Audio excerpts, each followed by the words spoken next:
बड़े दिनों बाद आज दिन के दौरान दिखाए बाजार में उतार चढ़ाव भरा एक्शन। कल है वायदा कारोबार की हफ्ते की एक्सपायरी और उससे पहले आज कमजोरी।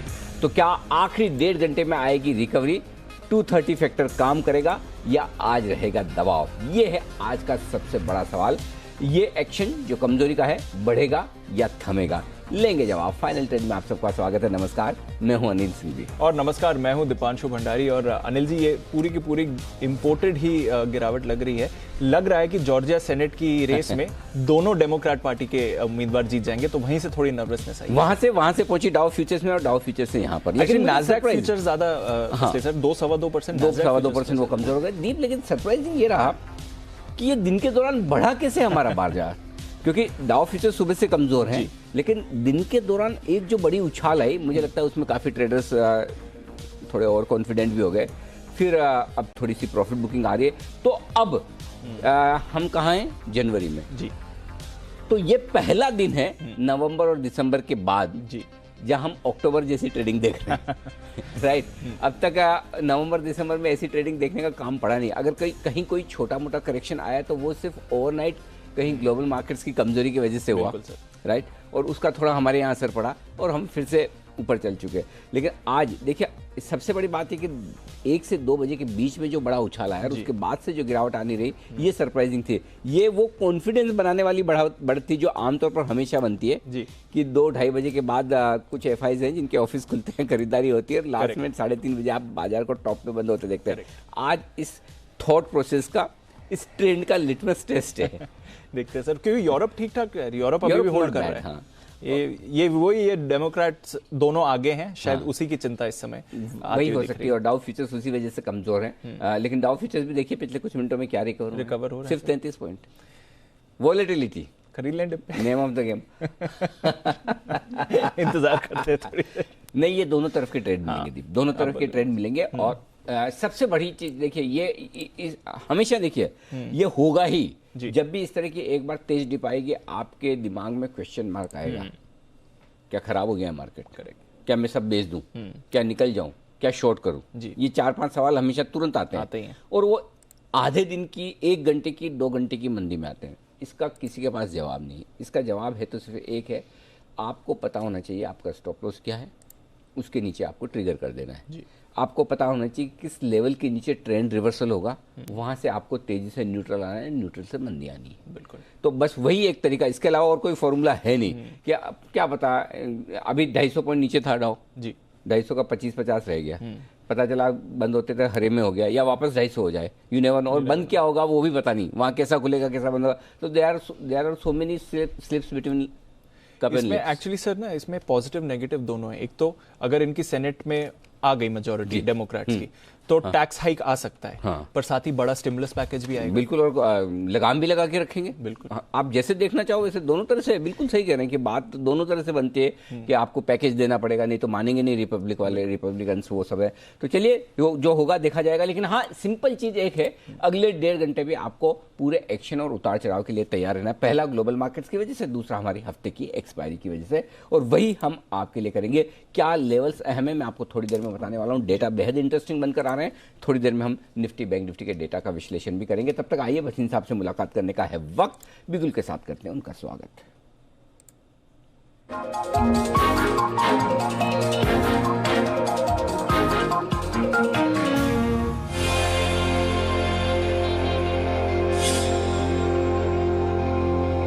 नमस्कार सर, स्वागत है आपका। पहले तो एक आउटलुक बाजार पर और उसके बाद आपके कॉल्स का अपडेट भी लेता हूं सर। तो देखिए अनिल जी, अब सबको कह रहे हैं कि जो हाउस ऑफ सेनेट करेगा या नहीं करेगा, मेरे हिसाब से whatever the outcome, everything is priced in. So be very watchful. The dollar is oversold और वहां से उसकी रैली बनती है। And technology stocks in the US are looking extremely fragile. तो सबसे बड़ी बात होगी 10% and below above correction on Nasdaq, which can trigger, which can set the cat amongst the pigeon. So इस कारण से be watchful, protect your profits but stay invested. So consumption stocks are looking good, but we have now taken out some sell calls on technology where we think the risk reward is very unfavorable at these prices. तो आप कहें तो मैं शुरू करूं, उससे पहले update दे दूं अनिल जी। जी सर। 3-4 दिन से एसीसी अंबुजा में जोर से कह रहा था 1630 वाला एसीसी आज 1678 बिक गया और 245 वाला अंबुजा 259 रुपए 80 पैसे प्रॉफिट बुक कीजिए। आईसीआईसीआई प्रू दिया था आपको 507 में, वो 517 बिक गया। रिलायंस में शॉर्ट कॉल थी 1915 बिक गया। In rising market we shorted Reliance at 1975 and made money. And Bajaj finance 5015 बिक गया जो आपको 5120 में दिया था।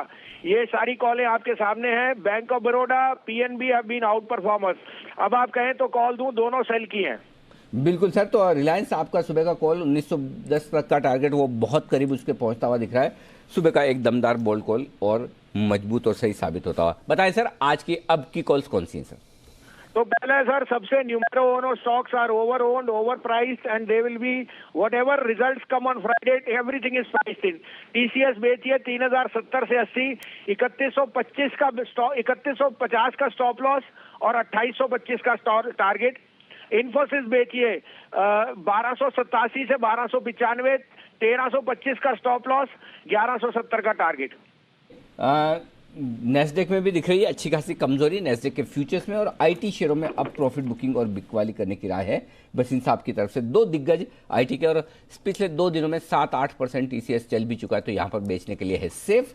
शॉर्ट करिए 3070-75 की रेंज में, 2825 तक गिर सकता है। 2825 3150 का स्टॉप लॉस लगाना होगा। इन्फोसिस 1287 1295 1287 1295 की रेंज में बेचिए। 1325 का स्टॉप लॉस है और लगभग 100 रुपए नीचे के टारगेट 1170 के। ये दो बेहतरीन कॉल्स बसिन साहब की तरफ से, लेकिन दोनों ही शॉर्ट साइड पर। शुक्रिया सर ये बेहतरीन पिक्स हमें देने के लिए। आइए बढ़ते आगे, और अब हमारे साथ वरुण भी है और मानसी भी। पहले मानसी से समझ लें ट्रिगर्स। मानसी अब तो बहुत ट्रिगर्स हैं इस वक्त। जी ढेर सारे ट्रिगर्स हैं, सारे अहम हैं। और आप तो अहम ही लेके आती हैं, बाकी तो काफी तो छोड़ के भी आती होंगी जो इम्पोर्टेंट नहीं है। कई सारे हम फिल्टर आउट भी कर देते हैं, इनफैक्ट डीप फिल्टर आउट कर देते हैं कई सारे ट्रिगर्स। तो आज स्पेक्ट्रम एलोकेशन रोड मैप पर टेलीकॉम कंपनियां एप्पल, गूगल, फेसबुक के साथ डिपार्टमेंट ऑफ टेलीकम्युनिकेशन की बैठक होने जा रही है जिस पर फोकस है। एफओएमसी की बैठक के मिनट्स कुछ ही समय में आते हुए दिखेंगे, इन पर भी नजर रहेगी। यूएस राष्ट्रपति चुनाव, इलेक्टोरल कॉलेज के वोटों की गिनती, सबसे इंपॉर्टेंट इवेंट, इस पर नजर है। कल के इंपॉर्टेंट इवेंट्स, नए साल 2021 की पहली वीकली एक्सपायरी होने जा रही है, और साथ ही फ्यूचर एंटरप्राइजेस फंड जुटाने को लेकर एक बोर्ड बैठक है। शुक्रवार के दिन बजट पर प्रधानमंत्री के अर्थशास्त्रियों के साथ एक बैठक होने जा रही है जो कि महत्वपूर्ण होंगी। और महाराष्ट्र में कोरोना वैक्सीन का ड्राई रन भी शुक्रवार के दिन से शुरू होता हुआ दिखेगा। इसके अलावा इंडिया ब्रिटेन के बीच उड़ानें शुरू होने की संभावना है 8 जनवरी यानी कि शुक्रवार के दिन से। ओके, तो ये हैं कुछ अहम ट्रिगर्स जहां पर रखनी है नजर। आइए कुछ खबरों वाले स्टॉक्स के बारे में भी जानते हैं। गुड आफ्टरनून वरुण, बताएं। Good afternoon. देखिए काफ़ी सारी एक्सक्लूसिव न्यूज़ हमने आपको सुबह से दी है, तो उससे ही शुरुआत करते हैं। सबसे पहले तो थिरुमलाई केमिकल आईजी पेट्रो, यहाँ थैलिक एनहाइड्रेट नाम का एक प्रोडक्ट है, उसके ऊपर ड्यूटी लगाने का सुझाव दिया गया है। डीजीटीआर ने 5 साल के लिए ड्यूटी लगाने का सुझाव दिया है। दरअसल थिरुमलाई केमिकल और आईजी पेट्रो ने इसकी कहीं ना कहीं कंप्लेंट जो है वो की थी। रूस से आने वाला ये प्रोडक्ट है जिस पर ड्यूटी लगाने का सुझाव दिया गया है। आईओसी, एचपीसीएल, बीपीसीएल, यहाँ सूत्रों के हवाले से खबर है कि पीएम के प्रिंसिपल सेक्रेटरी की अध्यक्षता में कल एक बैठक हुई थी, और इस बैठक में डीजल पेट्रोल कीमतों में जो बढ़ोतरी हो रही है उसके मामले पे कहीं ना कहीं चर्चा हुई है, तो यहाँ पे भी आपको नज़र रखनी है। इसके अलावा बीएचईएल, भेल के दरअसल फाइनेंशियल अपग्रेडेशन पर कल एक बैठक है। प्रकाश जावड़ेकर की अध्यक्षता में ये बैठक होने वाली है। घाटे में एक कंपनी काम कर रही है, तो इसके लिए बैठक में चर्चा होगा कि कैसे न कैसे इसको रिवाइव किया जाए।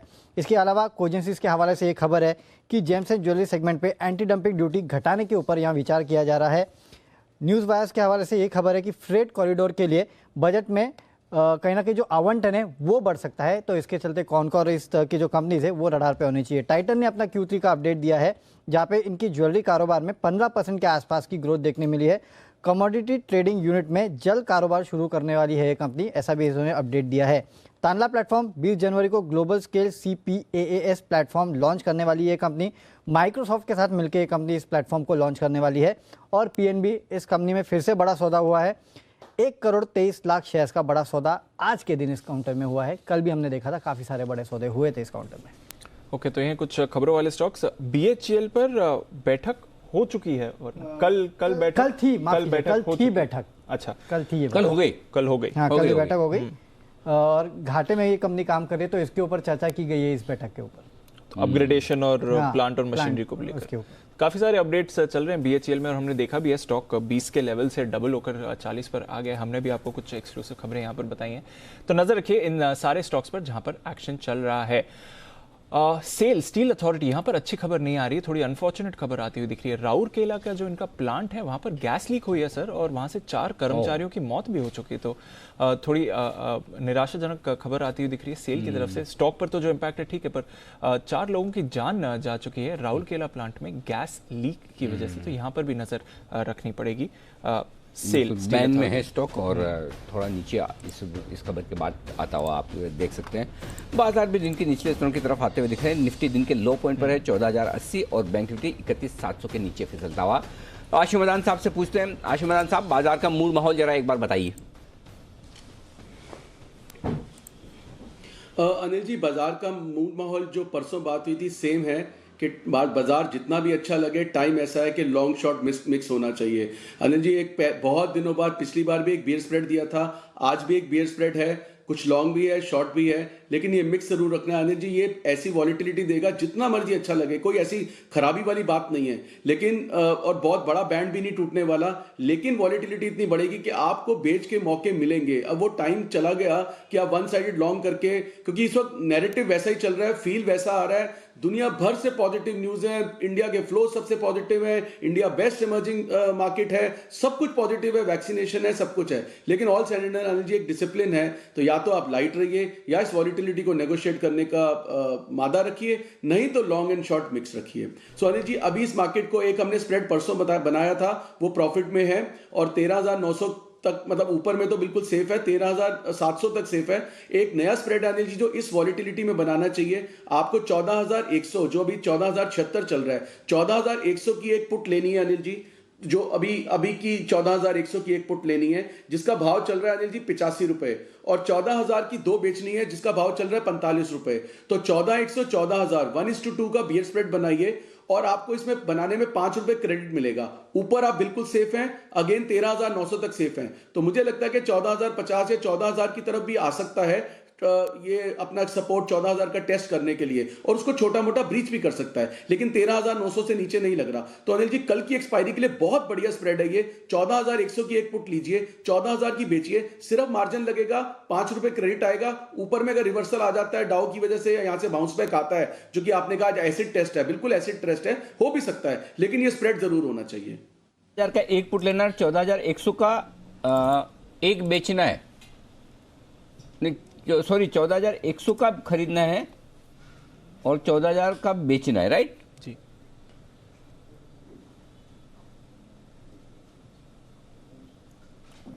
आशु जी स्ट्रैटेजी देकर चले गए। आशु जी कहाँ चले गए? ओके, आशु जी ने कहा है कि 14,100 का पुट खरीदो और 14,000 का बेचो, लेकिन बेचने 2 हैं। दीप देखो, 2 बेचने की बोल रहे हैं। तो अभी एक बार आशु जी फिर से जुड़ेंगे तो मैं पूछ लूंगा। चलिए, तो आशु जी को लगा कि हमने स्ट्रेटेजी दी, हमारा काम हो गया, नहीं हुआ सर। अभी हम सब है ना पूरा समझ लेते हैं कि क्या है क्या है। इसका मतलब ये है कि कहीं 14,000 के आसपास सपोर्ट देख रहे हैं, उसके नीचे की मंदी ज़्यादा है नहीं, थोड़ी बहुत profit booking, running healthy correction वो आपको दिख रहा है। लेकिन 31,500 की तरफ बढ़ता हुआ बैंक निफ्टी 31,550 के आसपास का लो है और 14,050 के आसपास इस वक्त निफ्टी, तो थोड़ी बिकवाली तो हो रही है। और आज 2 बजे के बाद कोई खास डेटा में बदलाव नहीं हो रहा। आशु जी जुड़ चुके हैं। आशु जी, 14,100 का एक पुट खरीदना है और 14,000 के 2 पुट बेचने, करेक्ट जी आशु जी? ओके, तो चलिए। और इस भी देखिए दीप, ये 100 पॉइंट बैंक निफ्टी ऐसे उछला। अभी आपको पता है एक सेंटेंस इसके पहले यही बोला था, 31,550 पर बैंक निफ्टी, और अभी 31,650 आ गया सर। हाँ, 1 मिनट में 100 पॉइंट ऊपर। बड़ा एक्शन चल रहा है सर इस समय। गजब है, मतलब 100 पॉइंट ऊपर नीचे बेचने में टाइम नहीं लगे। ओह, कमाल ही है। क्योंकि थोड़ी देर पहले 31,750 देखा था, सीधा 31,550, 31,550 से फिर से 31,650, दोनों तरफ बड़ा एक्शन है, इंटरेस्टिंग एक्शन, बढ़िया। क्योंकि डाउ फ्यूचर्स भी सर रिकवर हो गए, एकदम सपाट हो गए डाउ फ्यूचर्स। नैस्डैक में परेशानी है, बट डाउ सपाट हो गए। तो कुछ बड़ा उतार चढ़ाव चल रहा है इस समय बाजार के एक्शन में। चलिए एक्शन पर नजर डालते हैं। आशु जी ने आपके लिए एक स्प्रेड तो दे ही दिया है जहां तक इंडेक्स का सवाल है, पर ढेर सारे स्टॉक्स हैं जहां पर काफी तेज उतार चढ़ाव चल रहा है, तो उन्हीं स्टॉक्स के बारे में समझ लेते हैं और देखते हैं कि अब कैसी चाल रहेगी बाजारों की। आईसीआईसीआई बैंक होल्ड आउट कर रहा है माइंड यू, 1% ऊपर है आईसीआईसीआई बैंक, पर एचडीएफसी बैंक, एचडीएफसी दोनों पर थोड़ा प्रेशर आते हुए दिखा है। बजाज फाइनेंस भी अब प्रेशर में आते हुए दिख रहा है, तो वहां से थोड़ा बाजार का उतार चढ़ाव वाला एक्शन आपको दिखेगा। वागले साहब तैयार हैं, चलते हैं उनके पास वागले के वंडर के लिए।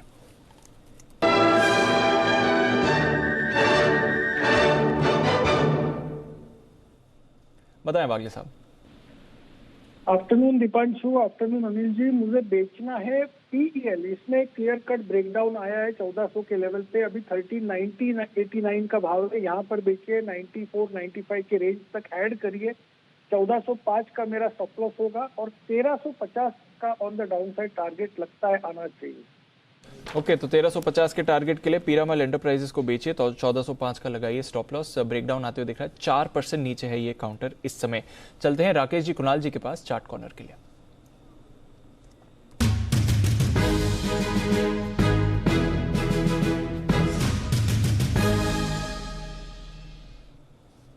बताएं सर। दीपांशु, हमें बेचना है बजाज फिनसर्व। इसके अंदर एक नेगेटिव क्रॉसओवर प्लस एक ब्रेकडाउन देखने को मिल रहा है, तो शॉर्ट टर्म के नजरिए से बजाज फिनसर्व पे बिकवाली की राय है। Over to Kunal ji.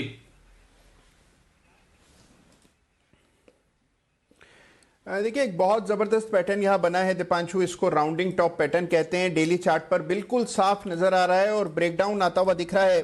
Breakdown जो है वो 8800 के नीचे, 8800 के नीचे ब्रेकडाउन हुआ है और 8800 का ही स्टॉप लॉस रख करके शॉर्ट करना चाहिए। तो 8800 के स्टॉप लॉस से शॉर्ट करें।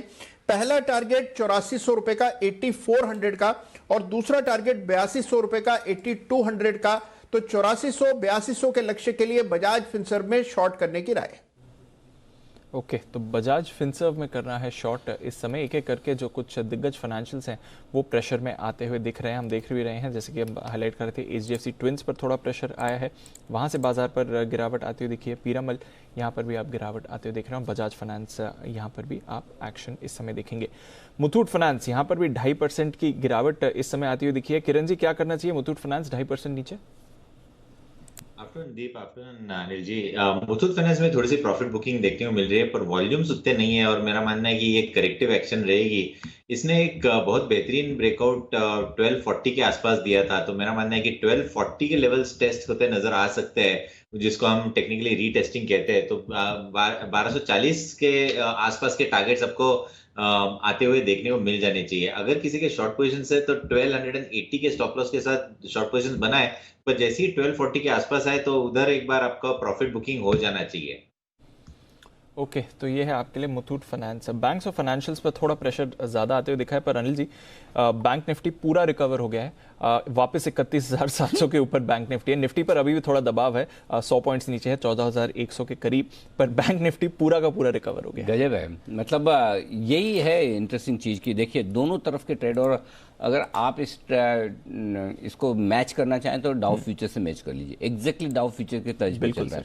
डाउ फ्यूचर मजबूत था तो हम, मतलब मजबूत यानी कि कम कमजोर था, और जब डाउ फ्यूचर 250 पॉइंट लुढ़का तो हमारे बाजार लुढ़क गए, और डाउ फ्यूचर जब निचले स्थान से रिकवर हुआ, फ्लैट हो गया, देखिए फ्लैट हो गया, तो हमारे बाजार भी थोड़े ऊपर आते हुए दिख रहे हैं, स्पेशली बैंक निफ्टी। तो दोनों तरफ के इंटरेस्टिंग ट्रेड है और उसी को आपको मैनेज करना है। एग्जैक्टली आज सपोर्ट जोन 14,050 पे देखिए, वहीं से निफ्टी घुमा है। बिल्कुल सर, तो बिल्कुल अब यही है कि जब 14,050 हो तब आपकी लेने की हिम्मत होनी चाहिए। 31,550 तो लेने की। और आपने सुबह कहा भी था 14,000 एक इंपॉर्टेंट सपोर्ट रहेगा बाजार के लिए, वहां उसको ब्रीच नहीं होना चाहिए। हाँ, मतलब उसके नीचे ही खराब है बेसिकली।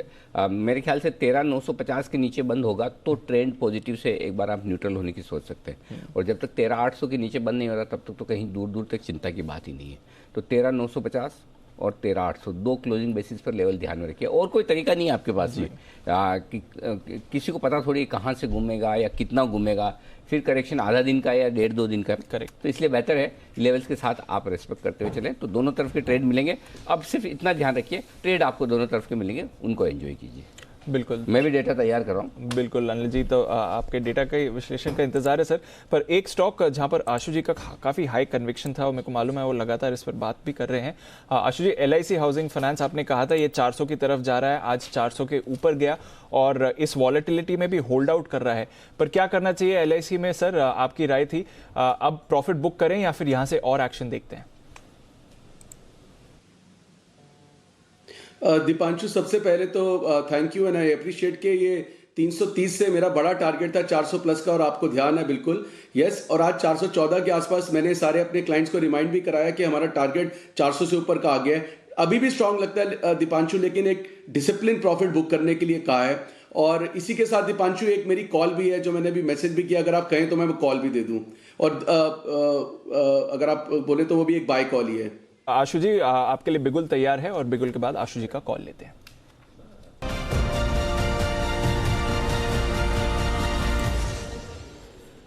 बताएं आशु जी।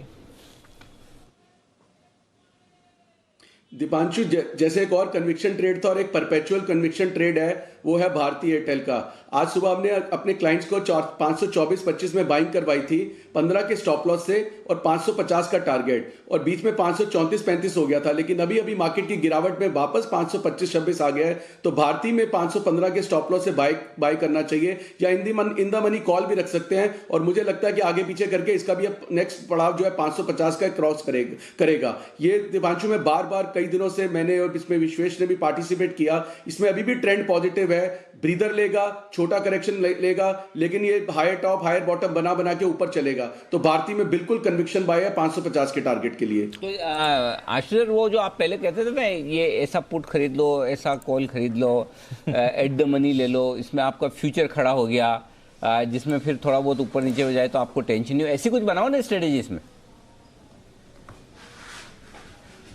हाँ अनिल जी, बिल्कुल बना सकते हैं, वॉलिटिलिटी है और बना भी सकते हैं। लेकिन अभी क्या कहते हैं जी, महीने की बिगनिंग है। अच्छा। और इस बिगनिंग में ना जल्दी प्रॉफिट बुक हो जाएगा, मिल जाएगा। उसमें आप थोड़ा सा स्टक हो जाते हैं कभी कभी, तो वो जब आखिरी कुछ दिन रह जाते हैं ना सेकंड हाफ में, तो वो ट्रेंड ज्यादा करते हैं। क्योंकि अभी अगर आप वो स्प्रेड बनाते हैं तो स्प्रेड में अगर आप राइट जाते हैं तो भी प्रॉफिट नहीं इतना आता, वो पैक हो जाता है। तो इसलिए अनिल जी अभी तो प्लेन वनीला फ्यूचर ही लेना है या डिलीवरी लेनी है। नहीं, परफेक्ट है, ठीक बात है, बिल्कुल सही है। तो ये है आशीष सर की राय, सीधे अभी आप फ्यूचर्स खरीद लीजिए। आइए सीधे फ्यूचर्स खरीदने और बेचने की जो भी हो वो राय है किरण जी की तरफ से बिगुल उनके लिए।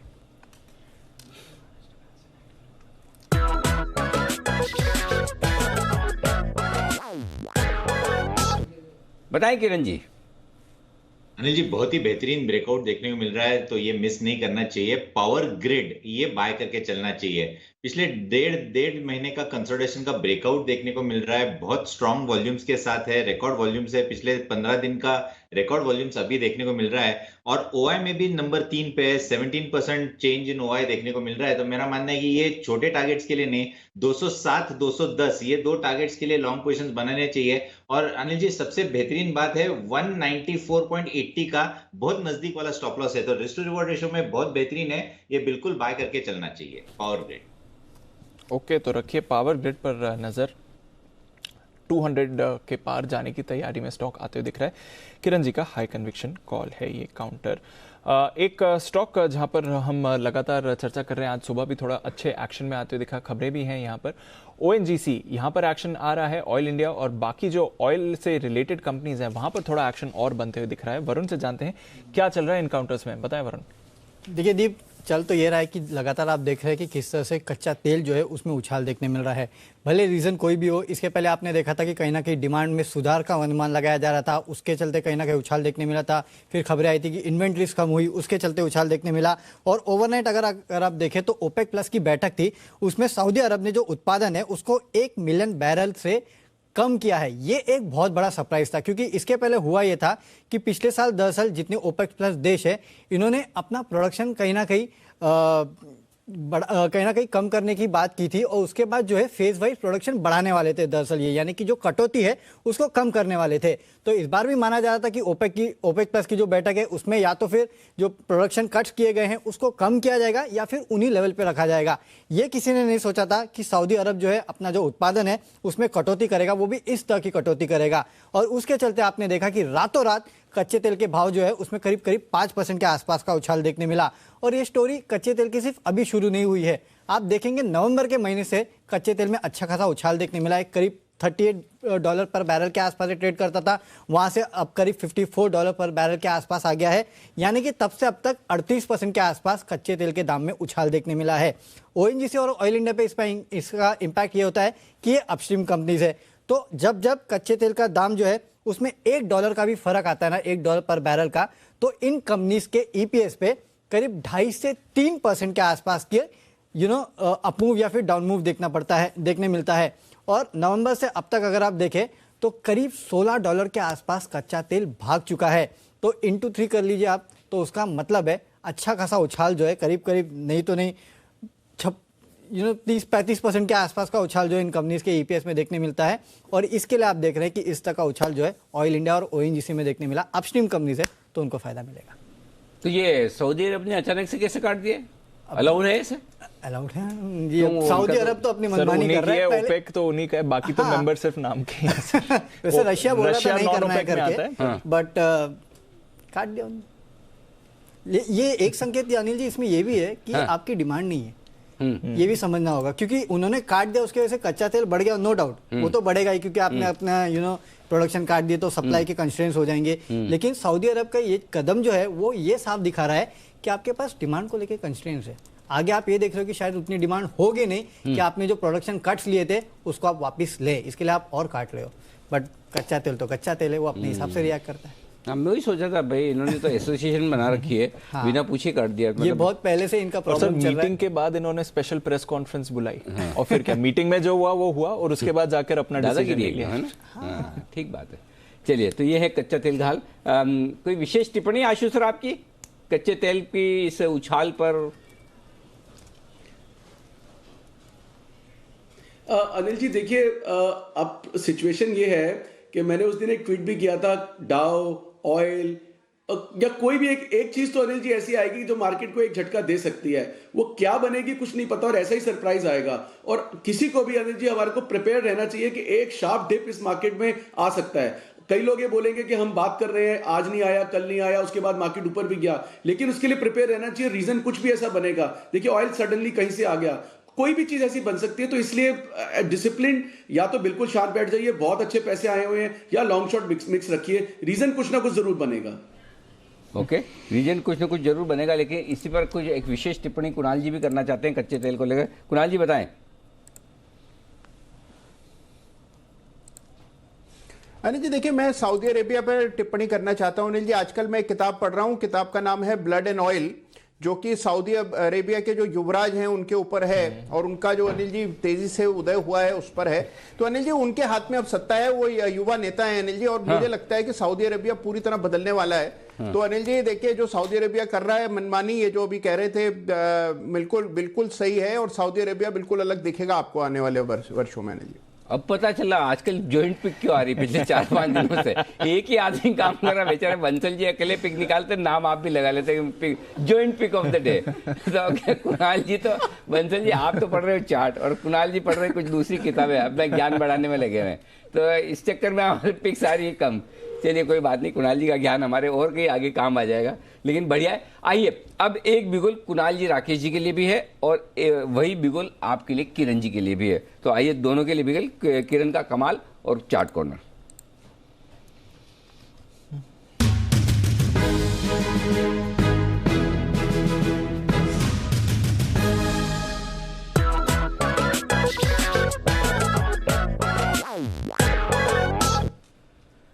ओके, तो फास्टेस्ट फिंगर फर्स्ट में आगे निकले हैं।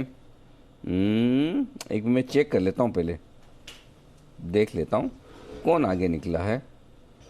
किरण जी, आपको भी भरोसा नहीं, मुझे भी नहीं हो रहा, इसलिए 2 बार चेक किया। आमतौर पर किरण जी कभी आगे निकलते नहीं, लेकिन किरण जी लगातार दूसरे दिन, वाह, बधाई, शुरू कीजिए।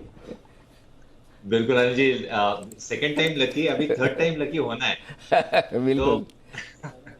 तो बाय करके चलना चाहिए। अदानी ट्रांसमिशन बहुत ही शानदार पैटर्न का ब्रेकआउट है, असेंडिंग ट्रायंगल पैटर्न कही है। शॉर्ट टर्म चार्ट देखते हैं तो इन्वर्टेड हेड एंड शोल्डर्स कह सकते हैं। तो अदानी ट्रांसमिशंस बाय करके चलना चाहिए। मेरा मानना है कि आपका स्टॉप लॉस 444 का रहेगा और टारगेट्स के लिए मैं मानता हूं कि 480 490 के 2 से 3 दिनों में देखने को मिल जाने चाहिए। 480 490 के टारगेट्स के लिए यहां पर आपको अदानी ट्रांसमिशन में खरीदारी करने की राय है। कुणाल जी और राकेश जी की तरफ से भी यही कॉल, बताएं सर। अनिल जी, किरण जी को अनिल जी खुशी ज्यादा हो रही है ये अनिल जी अकेले ही हैं? अनिल जी हम इस कॉल में नहीं है, कुछ कंफ्यूजन हुआ है अनिल जी? क्या बात कर रहे हो? अनिल जी हमने कोई टेक्स्ट नहीं करा है कॉल के लिए, तो किरण जी जो कह रहे हैं ना दूसरी बार लकी, वो अभी तक सिर्फ एक ही बार लकी टर्न हुए हैं। अरे गजब है बंसल जी, मन रखने के लिए बोल देते हाँ हमारी भी है, ऐसी क्या बात है। अब तो किरण जी फिर आपको फार्म हाउस में बुलाने के पहले 2 बार सोचेंगे, मुझे ऐसा लग रहा है। जी कुणाल जी। अनिल जी मैं यही कहना चाह रहा था कि देखिए वैसे तो हमारी कॉल नहीं थी, लेकिन अब किरण जी ने दे दिया है तो अनिल जी चार्ट हम लोग भी देख रहे हैं, बहुत जबरदस्त चार्ट है, तो पूरी तरह सहमत हैं और तेजी बनते हुए दिखेगी अनिल जी। Adani transmission, Adani transmission. किरण जी बधाई हो, आप रेस में फर्स्ट आए, दौड़ने वाले आप अकेले ही थे। ठीक है, इस बात की आप बधाई स्वीकार करें। अकेले दौड़ने में भी फर्स्ट तो आया ना आज भी, फर्स्ट तो आया ना, फर्स्ट तो आया तो बस ठीक है। तो ऐसे ही आप फर्स्ट आते रहे, चाहे आप अकेले दौड़े चाहे सबके साथ दौड़े। आइए थोड़ी देर में सेठी साहब भी कार्यक्रम में शामिल होने की तैयारी में, उनसे मिलेंगे, उनकी कुछ बेहतरीन पिक्स, और तब तक दीप मैं भी एक काम कर लूं। जी सर, अपना जल्दी से 2:30 बजे की स्ट्रेटेजी मेरा ब्रॉडली तैयारी है जी, तो चाहे तो अभी भी कर सकते हैं। बिल्कुल सर, सही समय बज गए एग्जैक्ट, तो बिल्कुल बजाते हैं अनिल जी के लिए स्ट्रैटेजी का।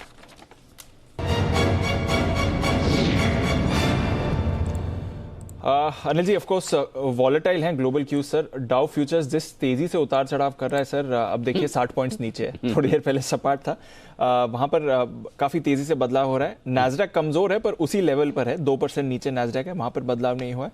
यूरोप के बाजार आपको स्ट्रेंथ दिखा रहे हैं, यूके आधा % ऊपर है इस समय, फ्रांस और जर्मनी एकदम सपाट ट्रेड कर रहे हैं। एशिया में ऑफकोर्स इस खबर से पहले ही रिएक्शन हो गया था, तो ठीक ठाक कारोबार रहा था, तो ठीक ठाक ग्लोबल क्यूज है। ऑफ कोर्स नैस्डैक फ्यूचर सबसे ज्यादा कमजोर है सर। ठीक बात है।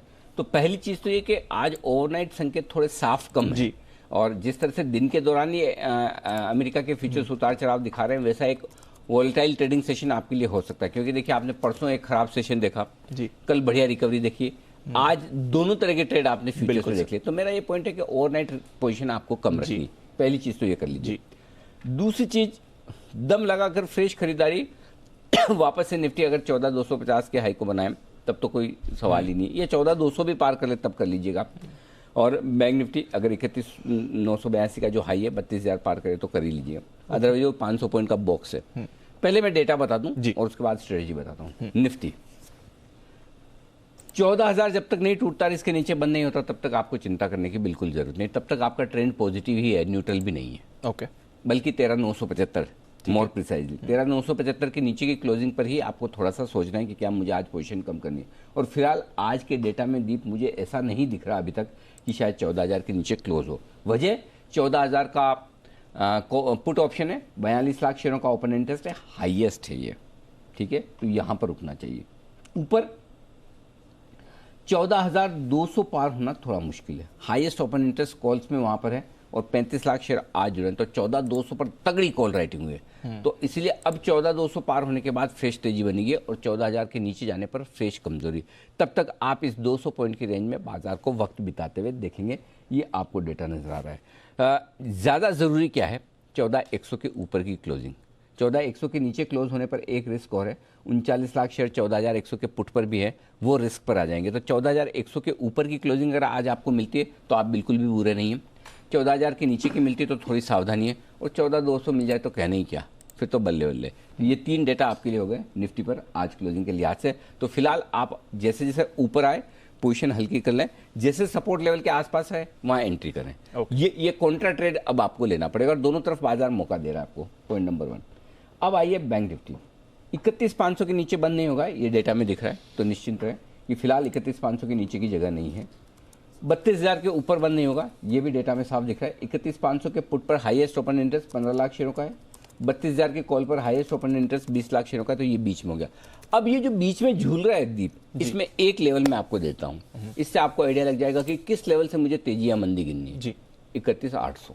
ओके, 31,800 के ऊपर है आप तेजी में है, 31,800 के नीचे थोड़े सावधान है। वजह बता देता हूँ, 31,800 के पुट और कॉल दोनों पर 8-8 लाख शेयर बराबर के हैं, तो वही लेवल आपके लिए सबसे जो इम्पोर्टेंट आपने है। सुबह आज बताया बस एग्जैक्टली वही लेवल अभी भी निर्णायक निकल कर आ रहा है। तो वेट एंड वॉच आराम से देखिए, कोई जरूरी नहीं कि हर रोज हर घंटे हर मिनट ट्रेड करने ही आपको। आराम से देखिए, पोजीशन संभालिए, देखिए, हड़बड़ी मत कीजिए, न खरीदने की हड़बड़ी कीजिए न बेचने की हड़बड़ी कीजिए, अति उत्साह में न जाएं, शांति से, मतलब बनाया है पैसा इतने दिनों में, बचाना भी और वापस भी कमाना है, बिल्कुल। तो सही लेवल पर एंट्री करने का मौका दे। सही लेवल से मतलब मसलन 31,500 के आसपास बैंक निफ्टी आ जाता है, वहां लेना चाहिए। 14,000 के आसपास निफ्टी आ जाता है, वहां लेना चाहिए। तो आप सही लेवल का इंतजार करो, अगर मिल जाए तो बढ़िया, नहीं मिला तो आपका क्या गया। बस सिंपल। सही बात है सर। ठीक है, तो इंतजार करते हैं। और सर, अगर मौजूदा पोजीशन है लॉन्ग्स की, स्टॉप लॉस ट्रिगर नहीं हुआ है, तो वो होल्ड कर लें। हाँ बिल्कुल, वो होल्ड कर लें, वहाँ पर कोई परेशानी हाँ हाँ। आप डिसाइड मत करो कि बाजार अच्छा है या खराब है, बाजार को डिसाइड करने दो कि आपका ट्रेड अच्छा है या खराब है। बिल्कुल करेक्ट। स्टॉप लॉस ट्रिगर होगा तो निकलना है, अदरवाइज नहीं निकलना है। देखो ट्रेंड तेजी का है, एक इंट्राडे की ऐसी गिरावट से ट्रेंड बदलता नहीं है, एक दिन में तो बिल्कुल भी नहीं बदला, घंटों में तो भूल ही जाओ। इसलिए ट्रेंड बदलने के लिए आपको लेवल्स पे नजर रखनी है, या तो आप टाइम वाइज करेक्शन देखें या प्राइस वाइज करेक्शन देखें, दोनों में से अभी तो कुछ भी नहीं हुआ है ढंग का। तो इसलिए 2 घंटे की गिरावट में ऐसे घबराएंगे तो कैसे काम चलेगा। बस ये है कि आपको मैनेजेबल पोजीशन रखनी, बस इतना ही ध्यान रखिए। आइए सेठी साहब हमारे साथ तैयार हैं, बिगुल है, उनके लिए स्वागत करने के लिए।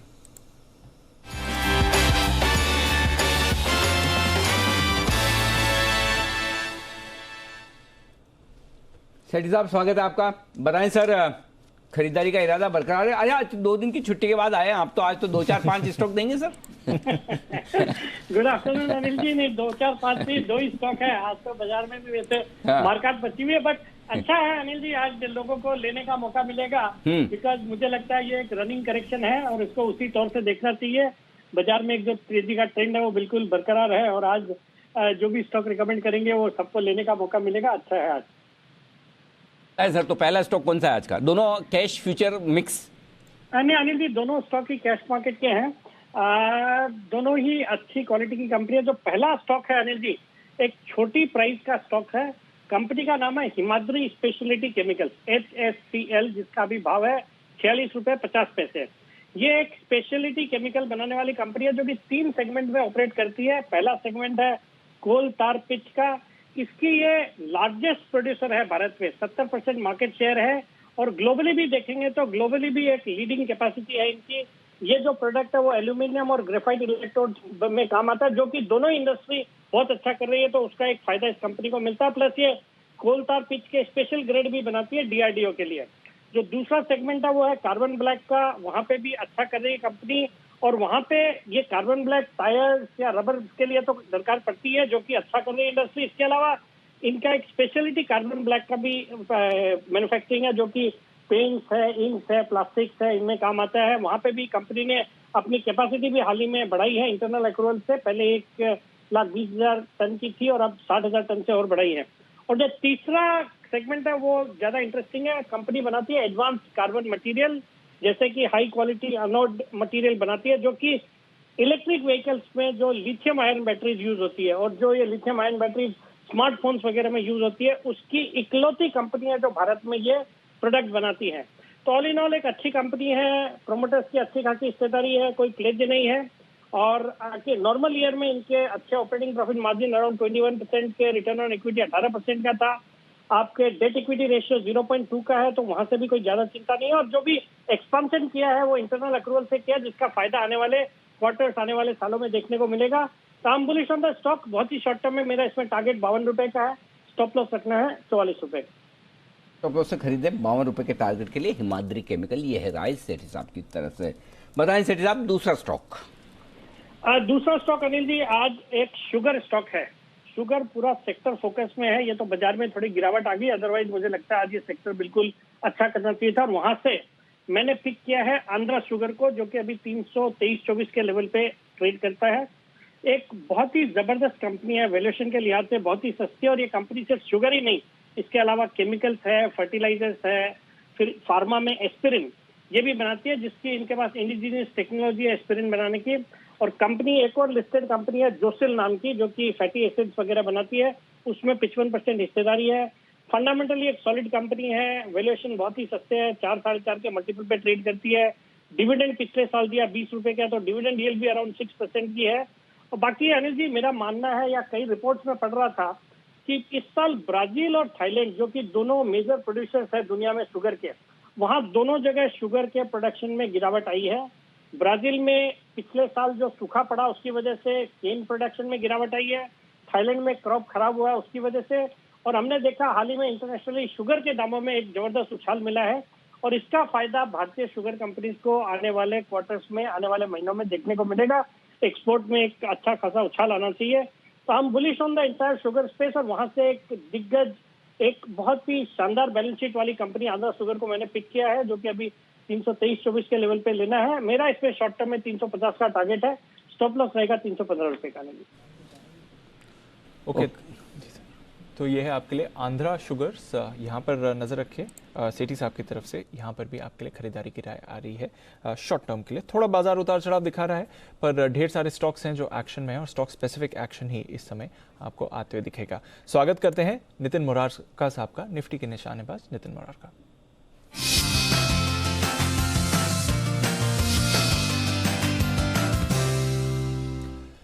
Nitin ji, good afternoon sir. थोड़ा उतार चढ़ाव हो रहा है इस समय बाजारों में, बताएं डेटा क्या कह रहा है, क्या स्ट्रैटेजी होनी चाहिए? ट्रेड मिल रहा है, वेरी स्मॉल रिस्क ट्रेड इसको बोलेंगे, और ये 14,150 की कॉल ऑप्शन लेंगे हम। करंट रेट 52 है, और इसका स्टॉप लॉस बनता है 38 रुपीज का, यानी कि केवल 14 रुपए का स्टॉप लॉस बन रहा है। और मुझे लग रहा है कि जो आज का करेक्शन था वो पूरा हो गया है, और हम लोग क्लोजिंग में ऊपर की तरफ मूव करेंगे और वापस हम रिकवर कर जाएंगे। और मुझे लग रहा है इसका टारगेट 85 से 90 रुपीज हो सकता है। तो आपका रिस्क कितना है? केवल 14 रुपए के रिस्क पे हम यहाँ पे कॉल ऑप्शन खरीदते हैं, और रिवार्ड मुझे 30 से 40 रुपए मिल सकता है आज क्लोजिंग में।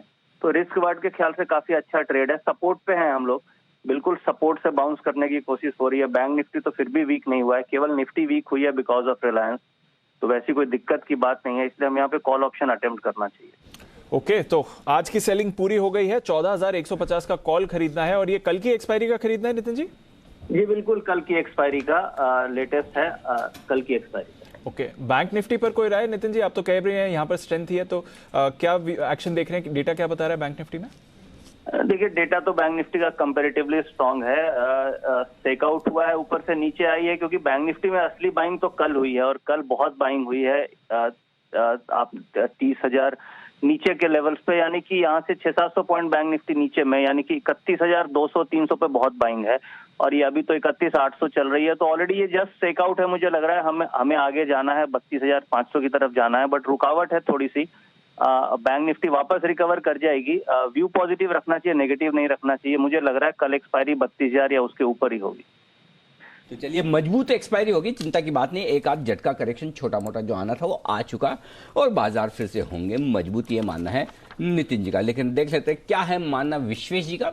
विश्वेश जी हमारे साथ तैयार हैं अपनी स्पेशल कॉल के साथ, बिगुल के साथ करते हैं उनका भी स्वागत।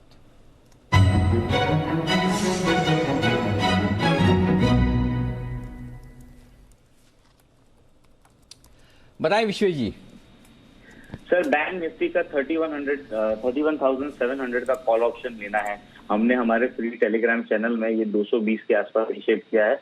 मुझे लगता है बैंक निफ्टी बहुत ही स्ट्रांग है, कल के दिन का डेटा इतना स्ट्रांग है, और आज के दिन भी अगर आप देखेंगे relative to the Nifty, bank Nifty का डेटा काफी स्ट्रांग है। 32,000 के कॉल में अनवाइंडिंग के अंदर फर्स्ट हाफ, जस्ट बिकॉज ये ग्लोबल डेमोक्रेट का टैक्स का न्यूज है, उसकी वजह से मार्केट नीचे आ गया।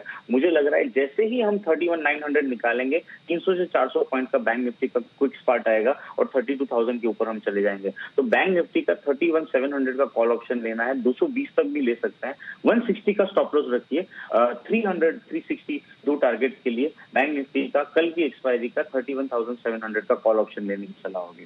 तीनों बात आपकी आवाज में इतना दम दिखाया विश्वेश जी, कोई खास वजह, खास बात कुछ ऐसे?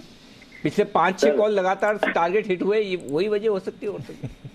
सर ऐसा नहीं है, लेकिन ये जो सेटअप बना है ना बैंक निफ्टी का, जी। ये बहुत ही ब्यूटीफुल सेटअप होता है। बेसिकली क्या होता है, निफ्टी वीक होता है, उसके चक्कर में बैंक निफ्टी गिर जाता है और all of a sudden buying आ जाती है। और बैंक निफ्टी का कल अगर आपको याद होगा 31,500 के ऊपर का ब्रेकआउट का हमने कॉल दिया था, 31,800 का, हमारे सारे टारगेट अचीव हो गए।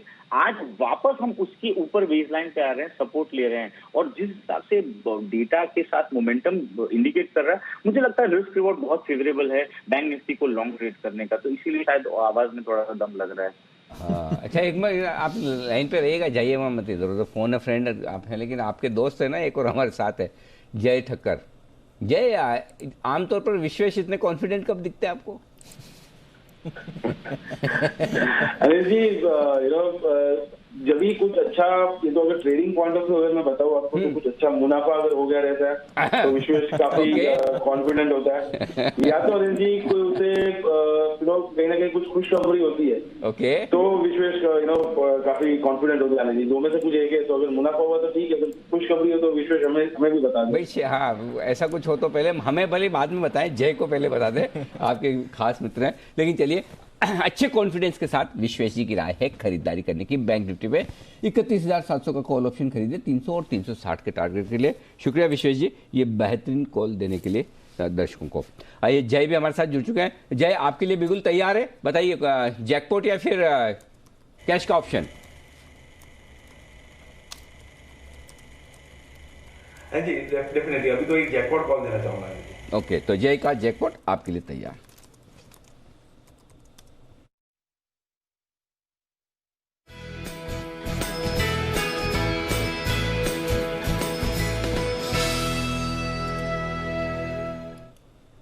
बताइए जय। अरे जी, मुथूट फाइनेंस मुझे फिर से काफी अच्छा लग रहा है ये लेवल्स पर। इनफैक्ट अभी अगर आप देखें तो ये रीटेस्ट कर रहा है अपने ब्रेकआउट लेवल्स को, 1275 के आसपास ये ट्रेड कर रहा है। तो अनिल जी, इसका 1280 के स्ट्राइक का कॉल ऑप्शन लेकर चलना है 57.50 से 58 रुपए के रेंज में, 57.50 58 के रेंज में इसको लेना है। मुझे ऐसा लग रहा है कि अनिल जी अभी भी इसके टारगेट पेंडिंग है, 1350 तक के टारगेट ये सीरीज के बन रहे थे। इनफैक्ट 3 दफे हमने कॉल दी, तीनों टाइम ये इसमें प्रॉफिट बुक करने की सलाह भी दी, और अब फिर से ये अच्छे लेवल्स पर आ रहा है। तो मुझे ऐसा लग रहा है कि risk reward point of view Muthoot finance को लेकर चल सकते हैं यहाँ पे। इसमें जो टारगेट अनिल जी पहला वाला बनेगा, इसमें 72 का रहेगा, सेकंड टारगेट बनेगा लगभग 84 का, 72 84 ये जो टारगेट्स के लिए इसको खरीद कर चलना है। स्टॉप लॉस थोड़ा सा वाइड दूंगा मैं नीचे की तरफ, नीचे स्टॉप लॉस रखना है 44 पर। अनिल जी, इसने क्लियरली एक सिमेट्रिकल ट्रायंगल पैटर्न में से ब्रेकआउट दिया। ब्रेकआउट देने के बाद इसने आज रिटेस्ट किया, इंडिकेटर्स अभी भी पॉजिटिव है, 50 डायमंड के ऊपर बहुत ही आराम से ट्रेड कर रहा है। और अगर स्पॉट लेवल्स अगर मैं बताऊं तो इसमें 1240 का एक अच्छा सपोर्ट लेवल है, जब तक उसके नीचे क्लोज नहीं करता ओवरऑल ट्रेंड पॉजिटिव इसमें रहेगा। तो 1350 के टारगेट स्पॉट में बन रहे हैं अनिल जी, तो इसीलिए 72 और 84 के टारगेट्स के लिए इसका 1280 के स्ट्राइक का ऑप्शन खरीद के चल सकते हैं। ये है आपके लिए राय। इस वक्त 1280 का कॉल ऑप्शन खरीदेगा आप 58 रुपए में, 44 रुपए का लगाना है स्टॉप लॉस, 72 रुपए और 84 रुपए, 72 और 84, ये है वो दो टारगेट जिनके लिए आपको करनी है यहाँ पर खरीदारी मुथूट के और इस ऑप्शन में। आइए, सुमित जी है हमारे साथ तैयार कैश का ऑप्शन लेकर, माफ कीजिएगा एक्सपायरी का ऑप्शन।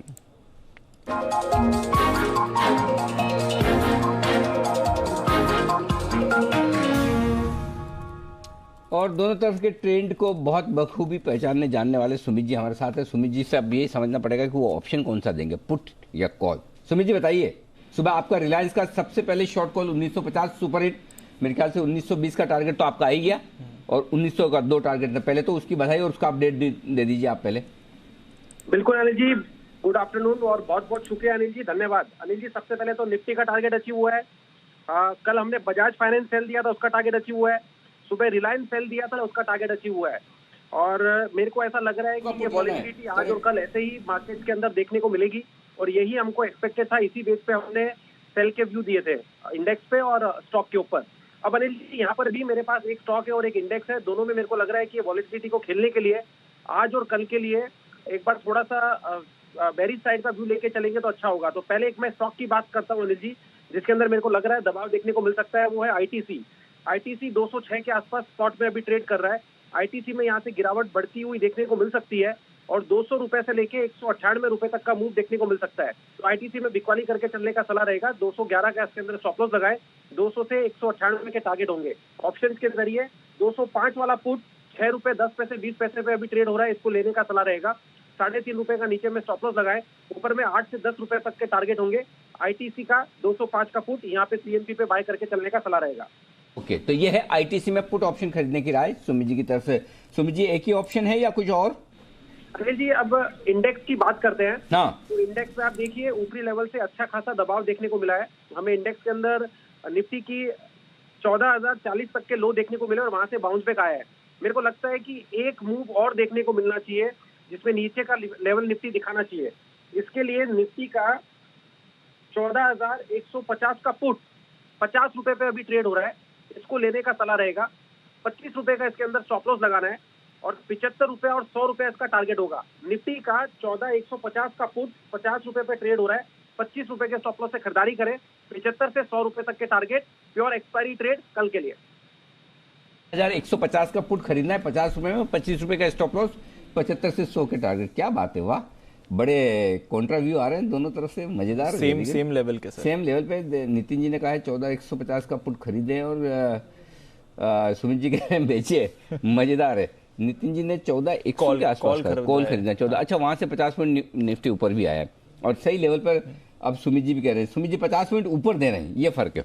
ओके, चलिए बढ़िया है। तो 50 रुपए में 14,150 का पुट खरीदिए, 25 का स्टॉप लॉस, 75 से 100 रुपए तक के टारगेट के लिए सुमित जी की राय ये आती हुई।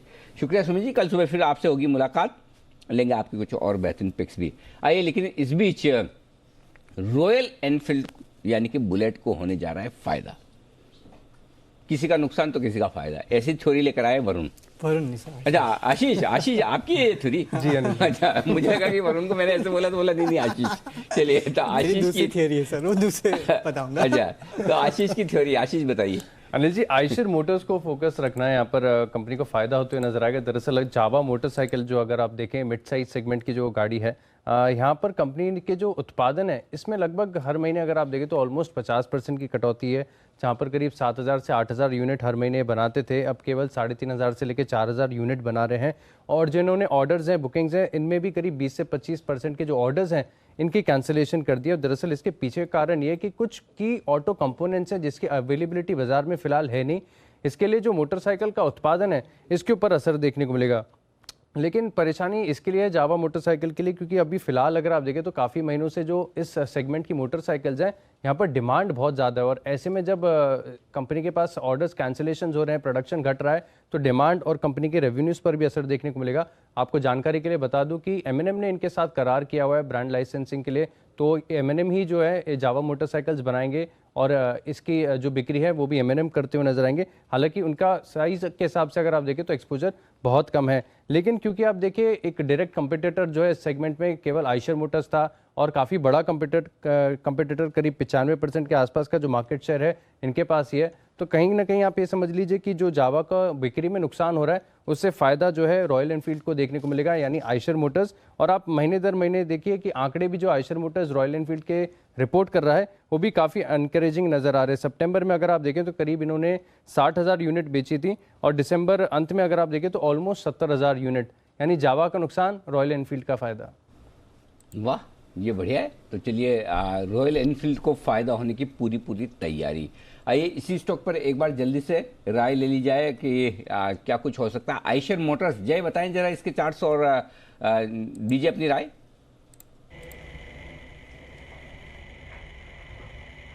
नहीं जी, आयशर मोटर्स मुझे काफी अच्छा लग रहा है। इनफैक्ट अगर आप देखें तो टेक्निकली अगर मैं कहूँ तो इसमें क्लियरली एक अच्छा ब्रेकआउट एनर्जी आ ही चुका था। इनफैक्ट निफ्टी ऑटो पर हम काफी बुलिश है और मुझे लग रहा है कि निफ्टी ऑटो में अच्छा मूव हमें देखने मिलेगा। बट आयशर मोटर्स में लगातार वीकली चार्ट्स पर high top high bottom formation देखने मिल रहे हैं। इनफैक्ट इसने एक अच्छा अपना ट्रिपल जिगजैग करेक्टिव पैटर्न खत्म किया है, एक अच्छा रिट्रेसमेंट खत्म किया और वहां से फिर से स्टॉक ने एक अपट्रेंड स्टार्ट किया है। जी रिसेंट के जो एक एक गैप अप ओपनिंग ये स्टॉक में देखने मिला था 2 दिन पहले के ट्रेडिंग सेशन में। सो वही जो एक विंडो है, वो गैप लेवल है, वो सपोर्ट एक्ट करेगा ये स्टॉक के लिए। लोअर विंडो अगर मैं देखूँ तो लगभग 2550 का है। सो 2550 के लेवल्स जो है अनिल जी गोइंग फॉरवर्ड काफी अच्छा सपोर्ट प्रूव करेगा ये स्टॉक के लिए, और वो जब तक होल्ड कर रहे हैं मुझे ऐसा लग रहा है कि आइशर मोटर्स में ऊपर में अनिल जी लगभग 2900 तक जाने की पूरी गुंजाइश है। सो 2900 तक के लिए बाय कर सकते हैं। 2550 का स्टॉप लॉस रहेगा। आयशर मोटर्स पर राय आती हुई। आइए भसीन साहब भी हमारे साथ कार्यक्रम में हो रहे हैं शामिल और ले लेते हैं उनकी भी कुछ बेहतरीन पिक्स। जल्दी से भसीन साहब का करते हैं स्वागत।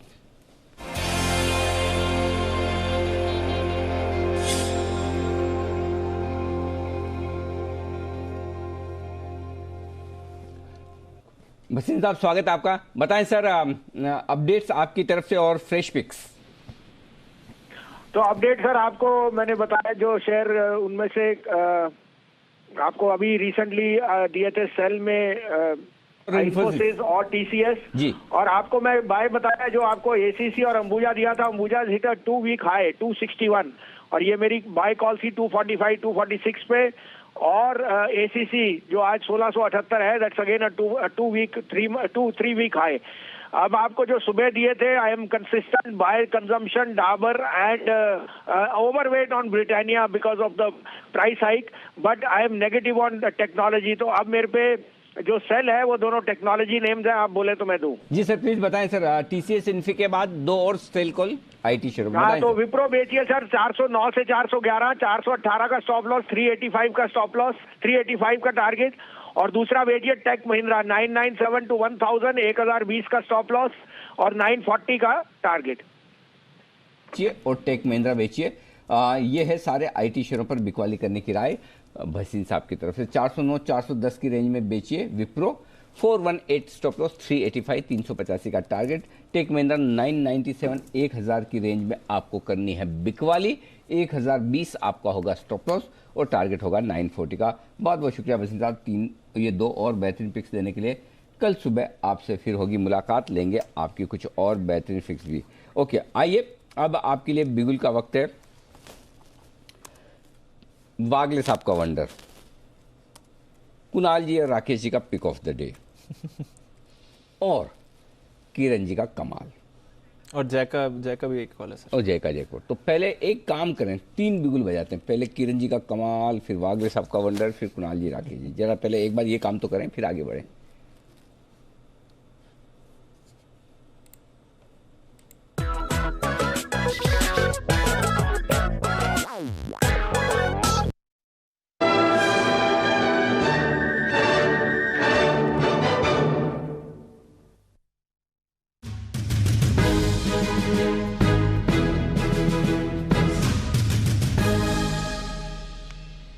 चलिए ये पिक ऑफ द डे का बिगुल था कुणाल जी राकेश जी के लिए, लेकिन अभी इसी से काम चला लीजिए। लेकिन न आपको भरोसा हो रहा है किरण जी, न मुझे हो रहा है आप इतने फास्ट कैसे हो गए जहाँ पूरा हिंदुस्तान लगा हुआ उसमें सबसे आगे निकले हैं आप। आपने मेरी बात को दिल पे ही ले लिया एकदम।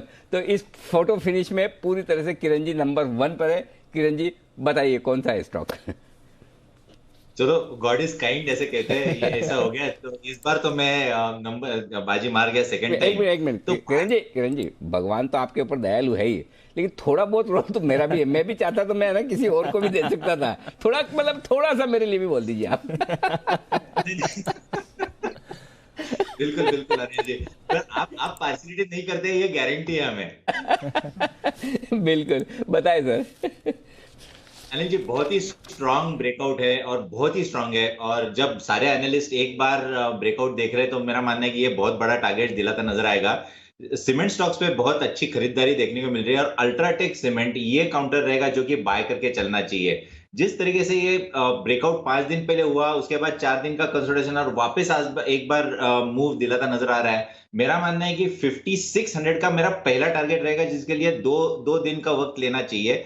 5600 के टारगेट्स के लिए लॉन्ग पोजीशन लेना चाहिए और मेरा स्टॉप लॉस 5380 का रखने की सलाह होगी के लिए। वागले साहब आप भी बताएं सर। अनिल जी एक्चुअली मैंने जब ये आइडेंटिफाई किया था तो 5450 था, अभी एक 15-16 रुपए ऊपर है तो यहाँ पर बाय करें। 5450 तक आता है तो ऐड करें। 5420 का मेरा स्टॉप लॉस होगा, 2025 का एक 40 रुपए की रिस्क मैं लूंगा। 5530 5550 तक के लेवल्स कल सुबह आपको देखने को मिलने चाहिए। परफेक्ट। कुणाल जी राकेश जी।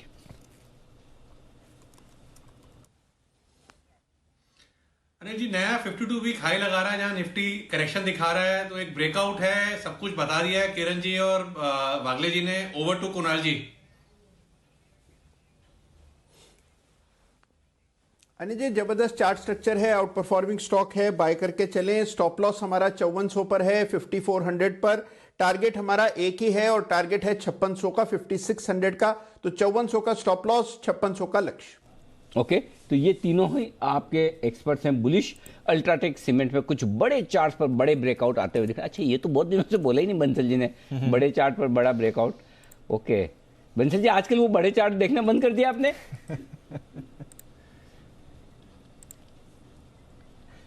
नहीं अनिल जी, आप शायद भूल रहे हैं, जब आपने वोडाफोन आइडेंटिफाई करा था तो उस समय बोला था कि बड़े चार्ट पर एक बड़ा रिवर्सल है। ओके, तो अनिल जी, जब बड़े चार्ट पर एक बड़ा रिवर्सल दिखता है तो बोलते हैं उसको, ऐसा नहीं है। परफेक्ट। आइए, दो और बेहतरीन कॉल्स आपके लिए आ रही बैक टू बैक। पहले जय ठक्कर के लिए, जय का जैक पर, और उसके बाद आशु सर देंगे उनकी बेहतरीन पिक। तो जय के लिए बिगुल।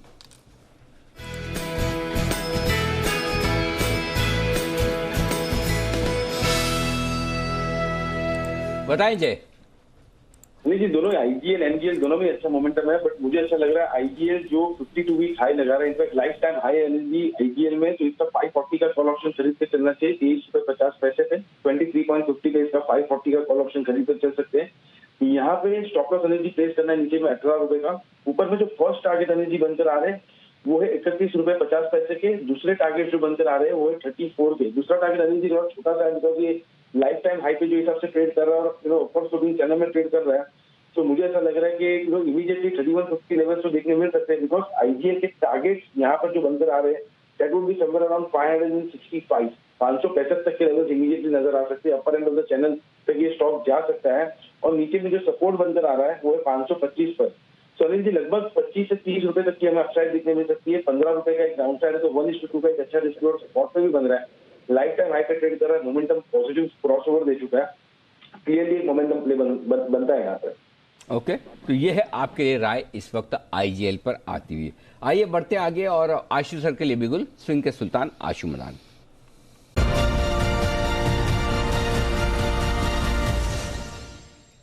बताएं आशु सर।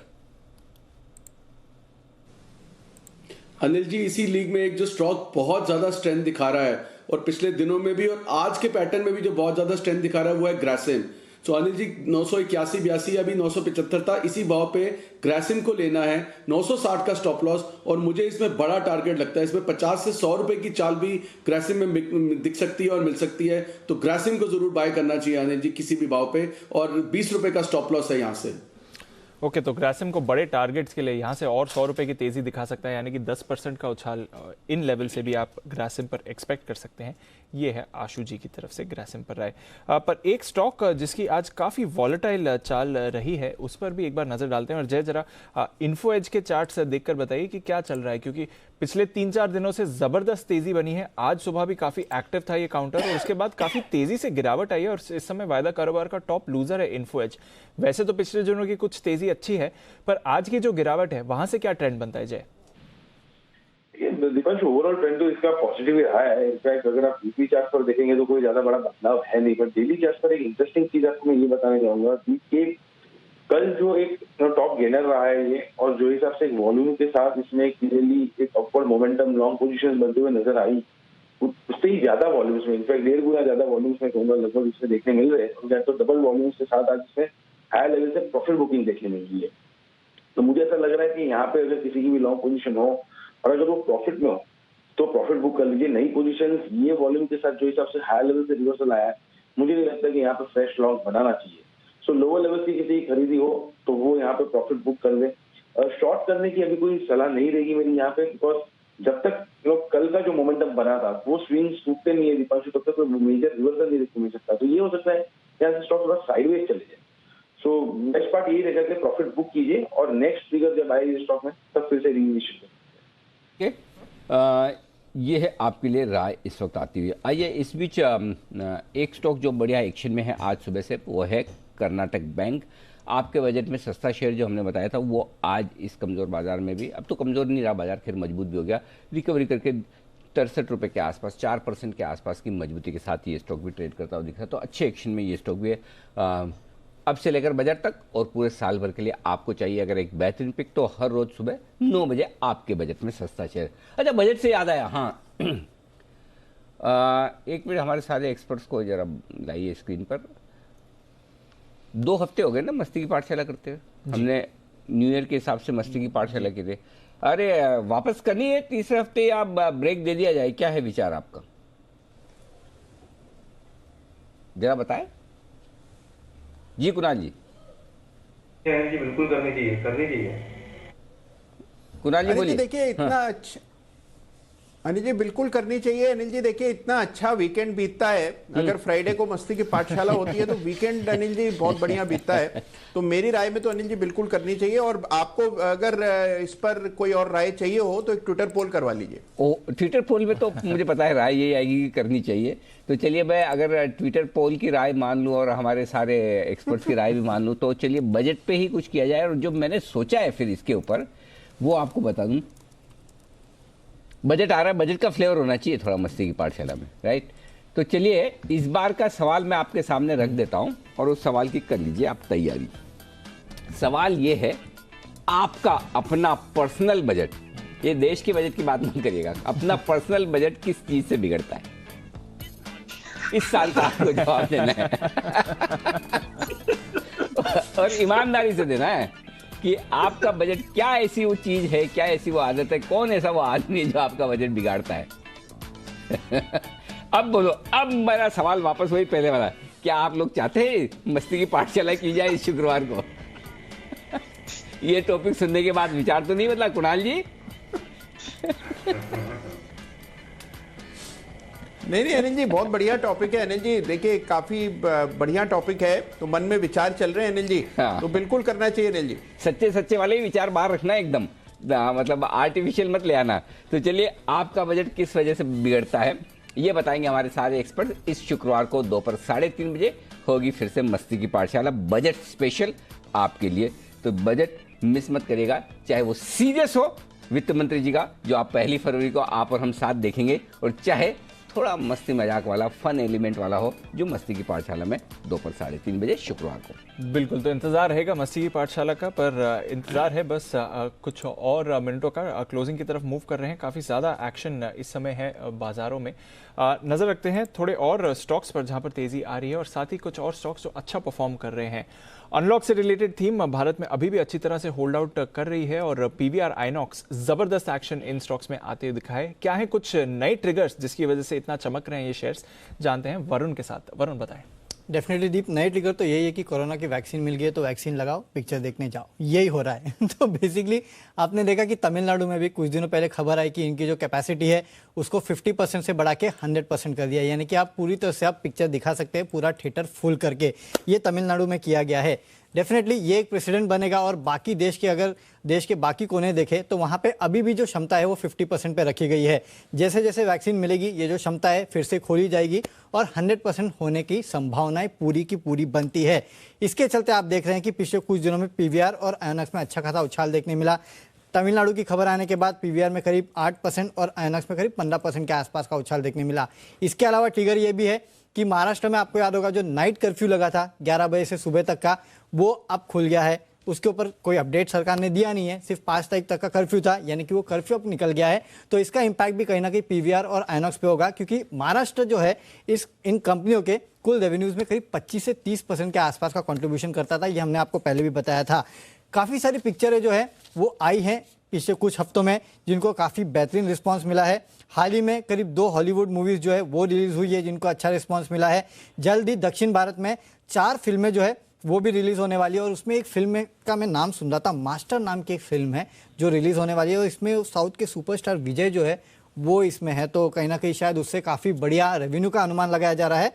और बॉलीवुड में भी अगर आप देखें तो सूर्यवंशी 83 जैसी मूवीज़ जो है वो रिलीज़ होने वाली है। तो लॉकडाउन खुल रहा है, थिएटरों को अप्रूवल मिल रहा है जगह जगह पे कि आप 100% कैपेसिटी पे जाए, फिर से नाइट कर्फ्यूज नहीं देखने मिल रहे हैं और पिक्चरों की जो लिस्ट है वो अब लंबी होती जा रही है। तो इसके चलते स्टॉक्स चल रहे हैं। तो एक एक करके सारे ट्रिगर्स इन प्लेस आते हैं। डेफिनेटली बिट्स एंड पीसेस में सब एक साथ आ रहे हैं। बिल्कुल, और शानदार एक्शन रहा है पीवीआर के शेयर में भी हम लगातार चर्चा कर रहे हैं। आइनॉक्स लीजर भी एक स्टॉक है जहां पर अच्छा एक्शन बनते हुए दिखा है। किरण जी, पीवीआर ट्रेड करना चाहेंगे सर? जिस तरह से एक्शन बन रहा है 1450 के लेवल्स पर आज सुबह से ही एक्टिव रहा है ये स्टॉक। देखिए, पीवीआर चार्ट पैटर्न तो अभी ठीक लग रहा है। मेरा मानना है कि लॉन्ग पोजीशंस रखने चाहिए। 1400 के नीचे मेरा स्टॉप लॉस रहेगा और टारगेट्स के लिए 1500 एक छोटा सा बैरियर है, पर ये निकल जाए तो वापस एक बार एक अच्छा मोमेंटम देखने को मिलेगा। तो लॉन्ग पोजीशंस रखने की सलाह है और 1500 के ऊपर एग्रेसिवली बाय करने की सलाह होगी। ओके, तो ये है आपके लिए पीवीआर जहां पर रखनी है नजर। Anil ji, IDFC first bank update आया जिसके बारे में आप बात कर रहे थे और स्टॉक्स पे भी जान आई है। अच्छा अपडेट आईडीएफसी फर्स्ट बैंक की तरफ से भी आता दिख रहा है सर। बहुत ही बढ़िया अपडेट आया और स्टॉक डे हाई पर ट्रेड करता हुआ दिख रहा है। डिपॉजिट में और एडवांसेस में अच्छी बढ़त के संकेत आते हुए दिख रहे हैं। तीसरी तिमाही में डिपॉजिट्स बढ़ी हैं, तिमाही दर तिमाही अच्छी बढ़त देखने को मिल रही है। 69,000 करोड़ से 77,000 करोड़ के पार निकलती हुई, यानी कि तिमाही दर तिमाही अच्छी बढ़त आपको नजर आएगी। लोन में भी आपको बढ़त देखने को मिलेगी।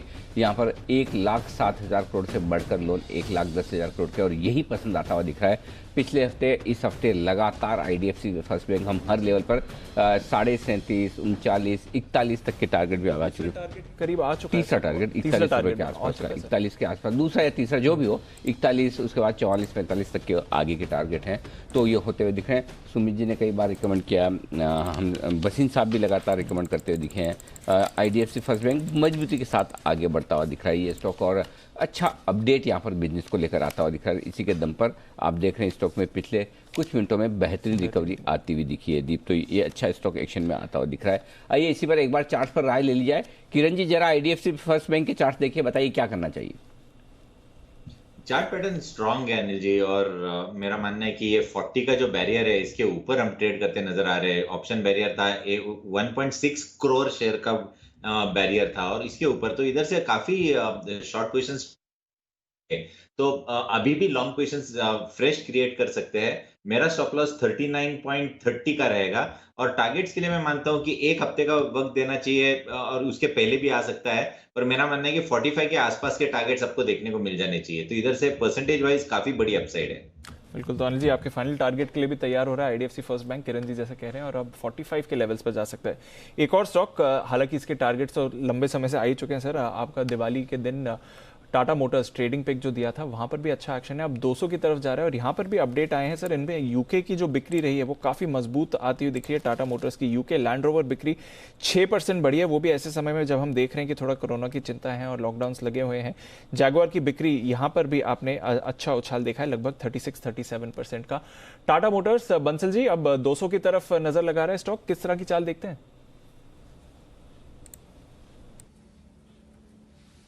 देखिए दीपांशु, इसमें प्री कोविड हाइस तोड़ रहा है, एक ब्रेकआउट देखने को मिल रहा है और मुझे तो दीपांशु एक रीरेटिंग का कैंडिडेट लगता है। अब टाटा मोटर की दीपांशु फंडामेंटली भी वो कहानी नहीं रही जब इंडिका के लिए जाना जाता था। अगर आप डोमेस्टिक में देखें तो भी हर दूसरी गाड़ी टाटा मोटर दिख रही है, और अगर आप लग्जरी कार्स में भी देखें तो हर लग्जरी गाड़ी में भी आप देखें तो हर दूसरी गाड़ी रेंज रोवर या डिस्कवरी दिखती है सड़कों के ऊपर। तो लग्जरी सेगमेंट और दूसरी नॉर्मल सेगमेंट में काफी मार्केट कैप्चर कर रहा है। चार्ट भी काफी पॉजिटिव है, तो इसको बाय एंड होल्ड करना चाहिए। 220-225 के अराउंड रिव्यू करना चाहिए इसको। ओके, तो टाटा मोटर्स यहाँ से भी 10-12% की तेजी के लिए स्टॉक तैयार हो रहा है। और बंसल जी ने डोमेस्टिक पोर्टफोलियो की बात करी, नई सफारी इन्होंने रीलॉन्च करी है। जो सफारी इनका ऑब्वियसली एक पुराना पॉपुलर एसयूवी ब्रांड है, उसको एक नए लुक में ये लेकर आ रहे हैं। तो नजर रखिए टाटा मोटर्स पर, स्टॉक डेज हाई पर ट्रेड कर रहा है। अच्छे अपडेट आते हुए दिख रहे हैं कंपनी की तरफ से। अच्छी खरीदारी, LIC housing finance fresh move आते हुए दिख रहा है, तो नजर रखिए उस स्टॉक पर। सीमेंट स्टॉक्स जबरदस्त एक्शन पकड़ रहे हैं। श्री सीमेंट में देखिए 4% की तेजी आती हुई दिख रही है। वागले साहब, श्री सीमेंट वैसे तो थोड़ा बड़ा स्टॉक है पर 25,000 के लेवल्स पर आ गया। आज ही अगर आप देखें तो 1,000 रुपए की मूव आई है। यहां से और एक्शन देखते हैं वागले साहब। दीपांशु, बिल्कुल इसका भी पैटर्न एकदम अल्ट्राटेक जैसा ही है, थोड़ा सा इलिक्विड है इतने बड़े वैल्यू के होने से। 24,600 का स्टॉप लॉस होना चाहिए। मुझे ये 25,500 के आसपास जाते हुए दिखता है एक से 2 दिनों में। शायद ये मूव कल तक भी आ सकती है। मुझे लगता है सारे स्टॉक्स ये स्पेस में उनमें मूव आनी चाहिए। बिल्कुल, तो नजर रखिए श्री सीमेंट, ये है एक स्टॉक जो जबरदस्त एक्शन दिखा रहा है। जय, कॉनकॉर के चार्ट्स भी देखिए, यहाँ पर भी अच्छा एक्शन है, 5% की तेजी कॉनकॉर में इस समय आती हुई दिख रही है। यहाँ पर कोई ट्रेड? बहुत ही बढ़िया ब्रेकआउट दीप मैं कहूंगा कॉनकॉर में आज हमें देखने मिल रहा है। मल्टीपल रेजिस्टेंस से इसके 425 के आसपास और वो लेवल निकाल दिए, तो मुझे लग रहा है कि वही स्टॉप लॉस के साथ 425 के स्टॉप लॉस के साथ कॉनकॉर को बाई किया जा सकता है। नेक्स्ट हर्डल इसका सीधा 470-75 के आसपास है दीपांशु, तो लगभग यहाँ से 30 से लेके 40 रुपए तक का मूव हमें देखने मिल सकता है। तो रिस्क और पॉइंट ऑफ व्यू 1:3 1:4 बन रहा है ये ट्रेड। और वॉल्यूम्स अगर आप देखें तो काफी बढ़िया वॉल्यूम्स इसमें लास्ट 2-3 दिनों से देखने मिल रहे दीपांशु, तो ये प्राइस वॉल्यूम देखा प्राइस वॉल्यूम ब्रेकआउट आते हुए दिख रहा है कॉनकॉर में। पिछले 2-3 दिनों में हमने देखा है 10% की मूव आ गई है, 400 से 440 बहुत ही शॉर्ट टाइम में इस स्टॉक ने कवर कर लिया है। पावर और पावर से रिलेटेड सेक्टर्स में भी आज एक्शन आ रहा है। पावर ग्रिड पर कॉल आई है, अदानी ट्रांसमिशन पर कॉल आई है, टाटा पावर तो आउट परफॉर्म कर ही रहा है। टॉरेंट पावर, कुणाल जी यहाँ पर भी आज एक्शन बनते हुए दिख रहे हैं। ओके, कुणाल जी से दोबारा संपर्क करेंगे। किरण जी, जरा आप टॉरेंट पावर की चार्ट जरा देखें, 330 के लेवल्स के पार गया है और टॉरेंट पावर, यहाँ पर कोई एक्शन है? बिल्कुल, पावर स्टॉक्स में मैंने जैसे कहा कि थोड़ी देर पहले पावर ग्रिड में एक अच्छा रुझान देखने को मिल रहा था, वैसे ही अभी इसमें भी टॉरेंट पावर में भी एक अच्छा मूव देखने को मिल रहा है। अभी जो नेक्स्ट स्विंग टॉप था वो एक बैरियर का काम करेगा जो कि लगभग 336-37 के आसपास है। तो ये एक बार निकल जाएगा तो मेरा मानना है कि 360 की तैयारी होती नजर आ रही है। तो मेरा मानना है कि पोजिशनल व्यू रखना चाहिए। मार्केट भी ऐसा है कि आपको पोजिशनल मूव देता है। अभी ये रहेगा और मैं 360 के टारगेट से लॉन्ग पोजीशंस क्रिएट करने की सलाह दूंगा। ओके, तो टॉरेंट पावर पर रखिए नजर। अनिल जी, 41 का टारगेट आ गया है आईडीएफसी फर्स्ट बैंक पे, तो बस अब तीसरे टारगेट का ही इंतजार है सर। बट जबरदस्त एक्शन पिछले 2 दिनों से आईडीएफसी फर्स्ट बैंक पर, और खबरों का भी सहारा अब इस स्टॉक को आते हुए दिख रहा है। 41 के पार जाते हुए डेज हाई पर आईडीएफसी फर्स्ट बैंक जबरदस्त तेजी में है। ये काउंटर टारगेट्स आते हुए दिख रहे हैं। एक और स्टॉक जो बढ़िया तेजी में है वो है आईसीआईसीआई बैंक। और आशु जी, आज 550 के लेवल्स पर भी आ गया है आईसीआईसीआई बैंक का। अच्छी परफॉर्मेंस रही है और रोज तो नहीं बट धीरे धीरे करके थोड़ी लीडरशिप दिखाता रहता है आईसीआईसीआई बैंक। 52 वीक हाई पर है, यहां से और एक्शन इस पर दिखेगा आशु जी? बिल्कुल दीपांशु दिखेगा, और ये आईसीआईसीआई एक्सिस और बंधन ये सब पे हमारी बाय कॉल है। और हमें लगता है कि ये जो प्राइवेट बैंक्स हैं इनमें अभी और भी ज्यादा मूव है, क्योंकि जिस तरह से कैचअप चल रहा है इनका और नए भाव बना रहे हैं, ये डेफिनेटली मतलब इस वक्त टोटल आउट परफॉर्मेंस मूड में और टोटल आउट परफॉर्म करेंगे। तो ये कहीं ना कहीं जो अभी क्या है कि सबसे ज्यादा दीपांशु जब भी मार्केट में थोड़ी सी भी गिरावट आती है ना, तो सबसे ज्यादा डर क्या लगता है फाइनेंशियल्स में, और इसीलिए फाइनेंशियल्स में लेना मुश्किल होता है और सबसे पहले वो कट जाता है। हमने पिछले 2 दिन पहले इंडस बैंक में एक सेल कॉल दी थी, वो चाहे कल वो गैप डाउन ओपनिंग खुली थी मार्केट के चलते, लेकिन वो जिसने जल्दी ले लिया होगा, अदरवाइज जिस तरह से उसमें भी मूव आया, तो डेफिनेटली एक बहुत अच्छा कोई मूव प्राइवेट बैंक्स में दिख रहा है। और ये छोटा मोटा नहीं है। आई थिंक जिस तरह के लेगा आईडीएफसी जिसकी बात कर रहे थे अभी आप, 40 रुपए से क्रॉस होना, I mean I was always against this bank जब मैं बोलता था कि जो नेक्स्ट एचडीएफसी की बात करते हैं। सो जिस तरह से मूव आई है, मुझे लगता है कि आईडीएफसी बैंक भी 50 से 60 रुपए का के भाव मूव दिखा सकता है। तो सारे प्राइवेट बैंक्स में मुझे लगता है कि लॉन्ग की तरफ ही रहना चाहिए, और बिल्कुल कोई टेंशन नहीं लगती है। डिप जरूर आते रहेंगे, लेकिन बहुत ज्यादा स्ट्रेंथ नजर आ रही है प्राइवेट बैंक के अंदर और छोटे बैंक के अंदर, कि कोई गिरावट के साथ भी गिरावट नहीं आ रही है। तो मुझे नहीं लगता कि कोई बहुत ज्यादा, चाहे हम बात करें कि 14,200 के इंडेक्स में, चाहे हम बात करें कि डिप भी आ सकता है, शार्प करेक्शन भी आ सकती है, बट स्टिल ये स्टॉक्स आउट परफॉर्म करेंगे दीपांशु। और दीपांशु में एक और अपडेट देता हूं, अभी हमने एक स्प्रेड बनाया था 14,100 और 14,000 का, 5 रुपए क्रेडिट में, अब वो 6-7 रुपए डेबिट में बन रहा है। बात ये नहीं है कि 10-12 रुपए का प्रॉफिट आ रहा है उसके अंदर, बात यह है कि वो स्प्रेड ऐसे पीक पे बना, मतलब डिप्रेशन में बना, कि अगर उसके आसपास रहता तो बहुत बड़ा प्रॉफिट भी दे सकता है और लॉन्ग के केस हेज करता है। तो ऐसे स्प्रेड्स के साथ जरूर बने रहना चाहिए। आपने थोड़ा सा मार्जिन लगाया, इंट्राडे में ही आपको पैसे आ रहे हैं, आप बुक करना चाहते हैं तो बुक भी कर सकते हैं। ओके, और बिल्कुल, और मैं भी ये कहना चाहता हूँ कि जो आईडीएफसी फर्स्ट बैंक हम लगातार कह रहे थे दीप खरीदारी करने के लिए, काफी निचले स्तर से, कम से कम मेरे ख्याल से 2 या 3 बार राय दे दी। बिल्कुल सर, अब आप प्रॉफिट बुक कर लें, बिजनेस अपडेट्स भी आ गया, स्टॉक भी चल चुका है, अच्छे लेवल्स पे आ गए। तो मेरी राय है अब यहाँ से मेरी जिम्मेदारी समाप्त होती है। साफ कह रहा हूँ कि भाई अब आप प्रॉफिट बुक करिए। 42 रुपये हो गया, बहुत है भाई। 41, 43, 44 जो भी टारगेट है, बट ठीक है। अब या तो आप अपने हिसाब से अपना स्टॉप लॉस रख लें, या प्रॉफिट बुक कर लें। मेरी राय होगी वो बुक कर लीजिए एक बार, ठीक है, बाद में देखेंगे वापस। किरण जी तो वैसे कह रहे हैं 45 रुपए। नहीं होने में होगा, ऐसा नहीं कि नहीं होगा, जो ट्रेडिंग के लिहाज से कर रहे हैं मैं किरण जी की राय से सहमत हूँ। हमने खुद ने 44-45 के टारगेट भी दिए, लेकिन एक तो ये होता है कि आपका ट्रेडिंग टारगेट थोड़ा मुनाफा बुक, हाँ थोड़ा भाई आपको ट्रिगर जो होता है ना वो ट्रिगर आ गया है, इसलिए आप चाहें तो प्रॉफिट बुक कर लें फिर वापस से कर लेंगे। ओके, तो नजर रखिए आईडीएफसी फर्स्ट बैंक शानदार परफॉर्मेंस दिखाता हुआ और अभी भी देखें तो डेज हाई पर है। 42 के टारगेट्स भी अब यहाँ पर आपको अचीव होते हुए दिख रहे हैं आईडीएफसी फर्स्ट बैंक में। चलते हैं जय ठक्कर के पास कैश के ऑप्शन के लिए।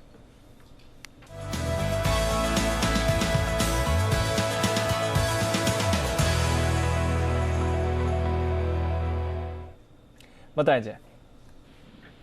दीपांशु, पिछले 2 टाइम से मैं बैंक निफ्टी पर बाय रिकमेंडेशन दे रहा हूँ और इनफैक्ट मोमेंटम वहीं पे बना हुआ है, इसीलिए वो दे रहा हूँ और अभी भी मुझे ऐसा लग रहा है कि वही लेकर चल सकते हैं। तो 31,800 के स्ट्राइक का कॉल ऑप्शन लेकर चलना है दीपांशु। नेक्स्ट वीकली एक्सपायरी का लेकर चलना दीपांशु, 31,800 का स्ट्राइक का, जो अभी करीब अगर आप देखें तो 519 के आसपास ट्रेड कर रहा है। यहाँ पे नीचे में स्टॉप लॉस प्लेस करना है करीब 395 पर, 519 पे करीब है 395 पे स्टॉप लॉस। पहला जो टारगेट बनेगा वो है 649 का, सेकंड टारगेट जो भी इसमें बदतर आ रहा है वो है करीब 710 का, 649 710।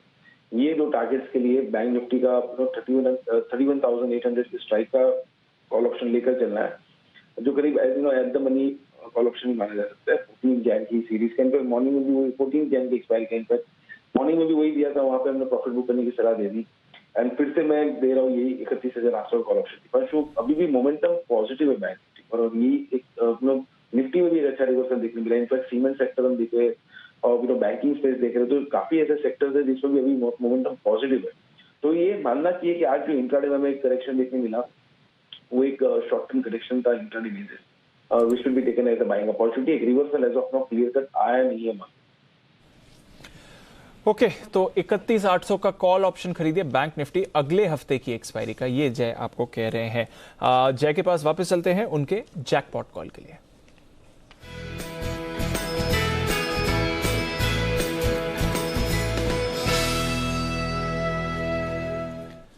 बताएं जय।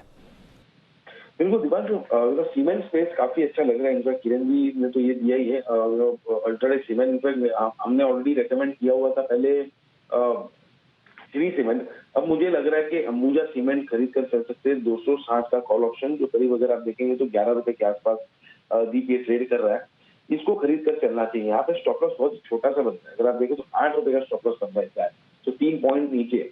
ऊपर में जो टारगेट बनकर आ रहे हैं दीप यहाँ पे 15 रुपए 50 पैसे का पहला टारगेट, 18 रुपए का सेकंड टारगेट, ये लेकर चलना चाहिए। अंबुजा सीमेंट में क्लियरली एक फॉलिंग ट्रेंड लाइन में से ब्रेकआउट हमें देखने मिल रहा है दीप, और मुझे ऐसा लग रहा है कि इसी के साथ इसका एक वेव 4 खत्म हुआ है और यहाँ पे फिफ्थ वेव ऊपर की तरफ स्टार्ट हो चुका है। फर्स्ट बुकिंग चैनल में ट्रेड कर रहा है स्टॉक और अपर एंड ऑफ द चैनल तक जाएगा ऐसा लग रहा है। मिनिमम टारगेट जो इसके बनकर आ रहे हैं दीप ये है आ रहे लगभग 280 के, तो यहाँ से 20 रुपए तक की बढ़त हमें देखने मिल सकती है, विच इज नियरली 8%। 8% का मूव आ सकता है। अब श्री सीमेंट भी नया हाई करेगा ऐसा मेरा मानना है। ऑलरेडी मैंने इसमें बहुत ही ऊंचे टारगेट दिए हुए हैं आपको, सो सीमेंट स्पेस में बने रह सकते हैं। मोमेंटम यहाँ पर पहुंचे। ओके, तो सीमेंट स्पेस पे बने रहिए, मोमेंटम यहाँ पर आपको अच्छा आते हुए दिख सकता है। और अभी थोड़ी देर पहले कुछ बढ़िया सीमेंट कॉल्स भी हमारे एक्सपर्ट्स ने आपको दी थी। किरण जी, वागले साहब और राकेश जी कुणाल जी की तरफ से अल्ट्राटेक पर कन्विक्शन आया था। तो चलिए, ये है आपके लिए सीमेंट पैक पर जबरदस्त तेजी, जहां पर एक्शन भरपूर बनते हुए दिख रहा है। थोड़ी देर में अनिल जी से भी लेंगे उनकी फाइनल स्ट्रैटेजी। उससे पहले एक बार ट्राइडेंट पर नजर डालिए। यहाँ पर एक जबरदस्त एक्शन पिछले कुछ दिनों में बनते हुए दिख रहा है। मानसी, बताएं ट्राइडेंट क्या है यहाँ पर एक्शन? बिल्कुल दीपांशु, देखिए पिछले 5 ट्रेडिंग सेशन में करीब 60% तक की दौड़ ये स्टॉक दिखा चुका है। आज के सत्र में एक हल्का सा डिप बीच में देखने को मिला और फिर से रफ्तार पकड़ ली है इसने। तेजी के कारण की अगर बात करें, घरेलू मांग में तो बढ़त हम देख ही रहे हैं, लेकिन अब टेक्सटाइल के एक्सपोर्ट में भी तेजी है, जिसका सीधा असर टेक्सटाइल से जुड़े स्टॉक्स पर देखने को मिल रहा है। खासतौर से दिसंबर 2020 से टेक्सटाइल सेक्टर में एक्सपोर्ट ऑर्डर्स जो है उसमें बढ़त देखी जा रही है। आपको बता दें, होम टेक्सटाइल, कॉटन और सिंथेटिक फैब्रिक के एक्सपोर्ट्स की मांग काफी हद तक बढ़ी है और ये दिवाली से घरेलू मांग में बढ़त देखने को मिली और इवेंचुअली फिर एक्सपोर्ट में भी बढ़त रही है। अहमदाबाद और सूरत जो कि टेक्सटाइल के हब माने जाते हैं, टेक्सटाइल की मांग यहाँ पर लगातार तेजी से बढ़ रही है। और अगर एक्सपोर्ट्स की बात करें, भारतीय टेक्सटाइल की ग्लोबल मांग यूरोप, यूएस, ऑस्ट्रेलिया और न्यूजीलैंड जैसे देशों में यहाँ पर देखने को मिल रही है। अगर ट्राइडेंट पर्टिकुलरली देखें, Q2 FY21 से मांग में अच्छी रिकवरी जरूर देखने को मिली और होम टेक्सटाइल सेगमेंट में तेजी रही है। ग्लोबल रिटेलर्स के लौटने से मांग को काफी हद तक सहारा मिला है। इनके जो दो इंपॉर्टेंट सेगमेंट्स है, बाथ प्रोडक्शन, उनकी वॉल्यूम में 7.5% की सालाना बढ़त रही और बेडशीट वॉल्यूम में करीब 44% की बढ़त देखने को मिली। इतना ही नहीं, अगली 3 तिमाही में कंपनी का कैपेसिटी यूटिलाइजेशन और रेवेन्यू बढ़ाने पर भी फोकस है और वर्क फ्रॉम होम कल्चर के चलते टेक्सटाइल की मांग जो है लगातार बढ़ने की संभावना है। इसके चलते हम देख रहे हैं कि एक पॉजिटिव इम्पैक्ट और लगातार इसमें तेजी देखने को मिल रही है। बिल्कुल, ट्राइडेंट पर रखे नजर, जबरदस्त यहाँ पर एक्शन आते हुए दिखा है। कुणाल जी जरा चार्ट देखें, क्योंकि 9-10 के लेवल से एकदम 16-17 के लेवल्स पर ये चार्ट आती दिख रही है। बहुत ही छोटे टाइम में इसने ये डिस्टेंस ट्रैवल किया है। कुछ एक्शन दिखता है ट्राइडेंट पर कुणाल जी? देखिए, जबरदस्त एक्शन हुआ है इस सप्ताह। दीपांशु 50% की तेजी हमने एक ही सप्ताह में देख ली है, तो बिल्कुल इसमें और ऊपर के लेवल्स देखने को मिलेंगे। चार्ट तो बहुत दमदार है, लेकिन इन स्तरों पर अब नई खरीदारी की मेरी राय नहीं है दीपांशु। मुझे लगता है कि डिप्स आते हैं, मान लीजिए 14 रुपए के आसपास, 13.5 रुपए के आसपास वापस ये किसी गिरावट में फिसलता है तो वहां खरीदें। मुझे लगता है इस स्टॉक में आपको 19 रुपए के लेवल्स भी देखने को मिलेंगे। डिप्स में मेरी खरीदारी की राय। ओके, तो डिप्स पर खरीदारी की राय आ रही है। नजर रखिए ट्राइडेंट पर। टेक्सटाइल स्पेस में हमने भरपूर एक्शन देखा है और ये भी एक स्पेस है जहां पर एक्शन बन रहा है, पर नजर नहीं हट रही है। जहां तक सीमेंट स्टॉक्स का सवाल है, एक एक करके पूरा का पूरा सेक्टर तेजी में आ रहा है। आशु जी, कोई अपडेट क्लोजिंग से पहले? ग्रासिम पर अगर व्यू लिया है, पोजिशनल ट्रेड तो ठीक है।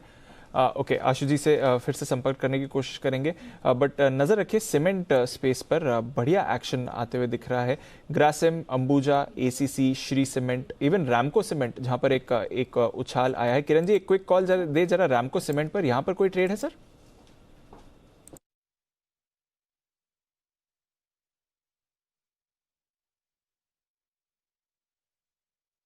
किरण जी, आपका ऑडियो म्यूट हो गया सर, जरा अनम्यूट करके बताएं। रैमको सीमेंट।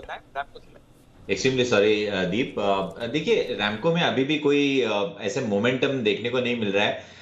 लगातार पिछले 1.5 महीने से हम लोअर टॉप लोअर बॉटम कर रहे हैं। ये थोड़ी सी दिक्कत वाली बात है, पर पिछले 10 दिनों से एक अच्छे कंसोलिडेशन जोन चल रहा है, बेस बिल्डिंग फॉर्मेशन चल रहा है। इसका कंफर्मेशन 820 के ऊपर आएगा तो मेरा ब्रेकआउट लेवल 820 रहेगा, तो तब तक के लिए मैं राह देखूंगा।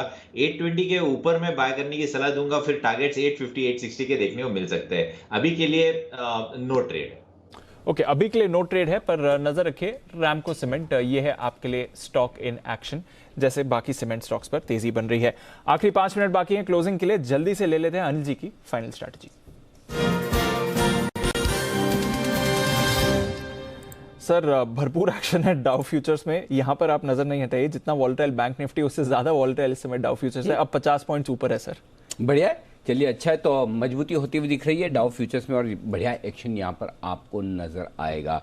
लेकिन भारतीय बाजारों में जहाँ तक अब पोजीशन का सवाल है दीप, वैसे तो ट्रेंड बढ़िया है जी, क्लोजिंग कहीं कोई खराब नहीं हो रही है। हम यही कह रहे थे कि 14,100 के ऊपर क्लोजिंग तो बढ़िया ही मानी जाएगी, तो वो बढ़िया क्लोजिंग है। और बैंक निफ्टी तो फिर से हरे निशान में बंद हो रहा है, तो मेरे ख्याल से आप तेजी की पोजीशन को रख सकते हैं, लेकिन एक कंडीशन पर थोड़ा सा हेज करके चले।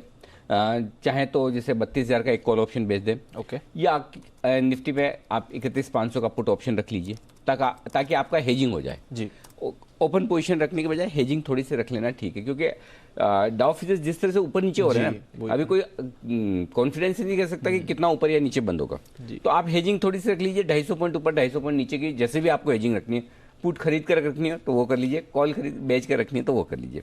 पहली बात, निफ्टी में अगर आप नहीं भी करें हेजिंग तो भी चल सकता है, ओके, क्योंकि निफ्टी उतना खराब नहीं है, भले 65 पॉइंट नीचे, लेकिन अब रिस्क रिवॉर्ड रेशियो थोड़ा फेवरेबल है। और या फिर आप चाहें तो 14,000 का पुट वहां खरीद लीजिए, या 14,250 14,300 का कॉल बेच दीजिए। बाकी तेजी की पोजीशन को होल्ड करिए, कोई दिक्कत नहीं। बैंक निफ्टी में भी 31,500 का पुट खरीद लीजिए या 32,000 का कॉल बेच दीजिए। निफ्टी में 14,000 का पुट खरीद लीजिए या 14,250 का कॉल बेच दीजिए या 14,300 का बेच दीजिए, सिंपल। लॉन्ग्स रखिए पर हेज के साथ रखिए, हेज के साथ रखिए।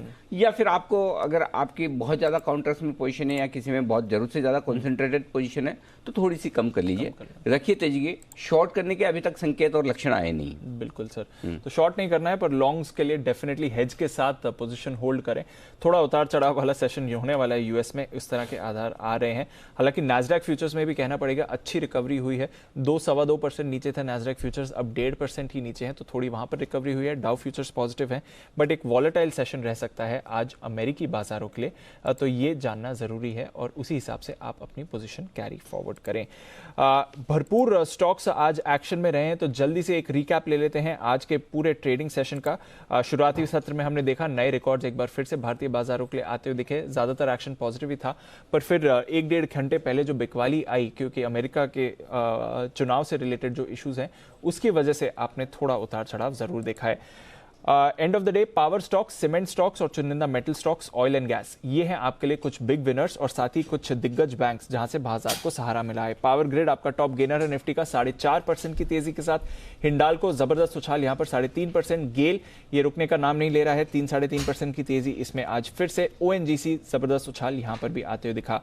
अल्ट्राटेक, श्री सीमेंट, ग्रासिम, इन तीनों स्टॉक्स में अच्छी खरीदारी होती हुई दिखी है। भारतीय एयरटेल, आशु जी के कन्विक्शन, 2-2.5% का उछाल यहां पर। आईसीआईसीआई बैंक नया 52 वीक हाई लगा है स्टॉक पर।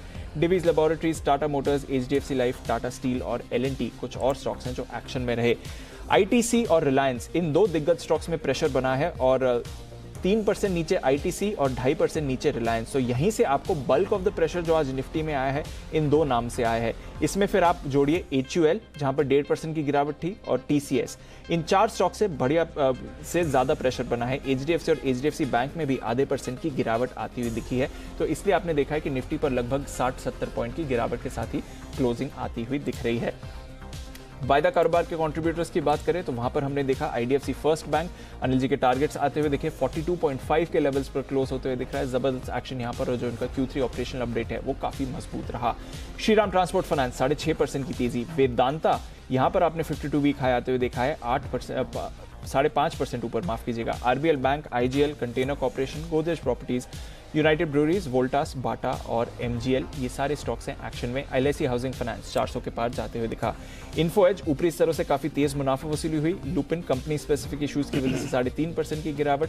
थोड़ी सी मुनाफा वसूली आपने आती हुई दिखी है जहां तक कैनरा बैंक का सवाल है। कोफोर्ज में, आरती इंडस्ट्रीज में सेल, यहाँ पर राउरकेला प्लांट में एक अनफॉर्चुनेट डेवलपमेंट हुआ है। पीरामल एंटरप्राइजेस और बीएचईएल कुछ अन्य लूजर्स हैं आज के ट्रेडिंग सेशन के लिए। एक बार फिर से एसबीआई कार्ड जबरदस्त उछाल स्टॉक पे आते हुए दिखा, 6% की तेजी इस काउंटर में आज आते हुए दिखी है, तो वो एक एक्टिव स्टॉक है जो अभी भी एक्टिव बना हुआ है।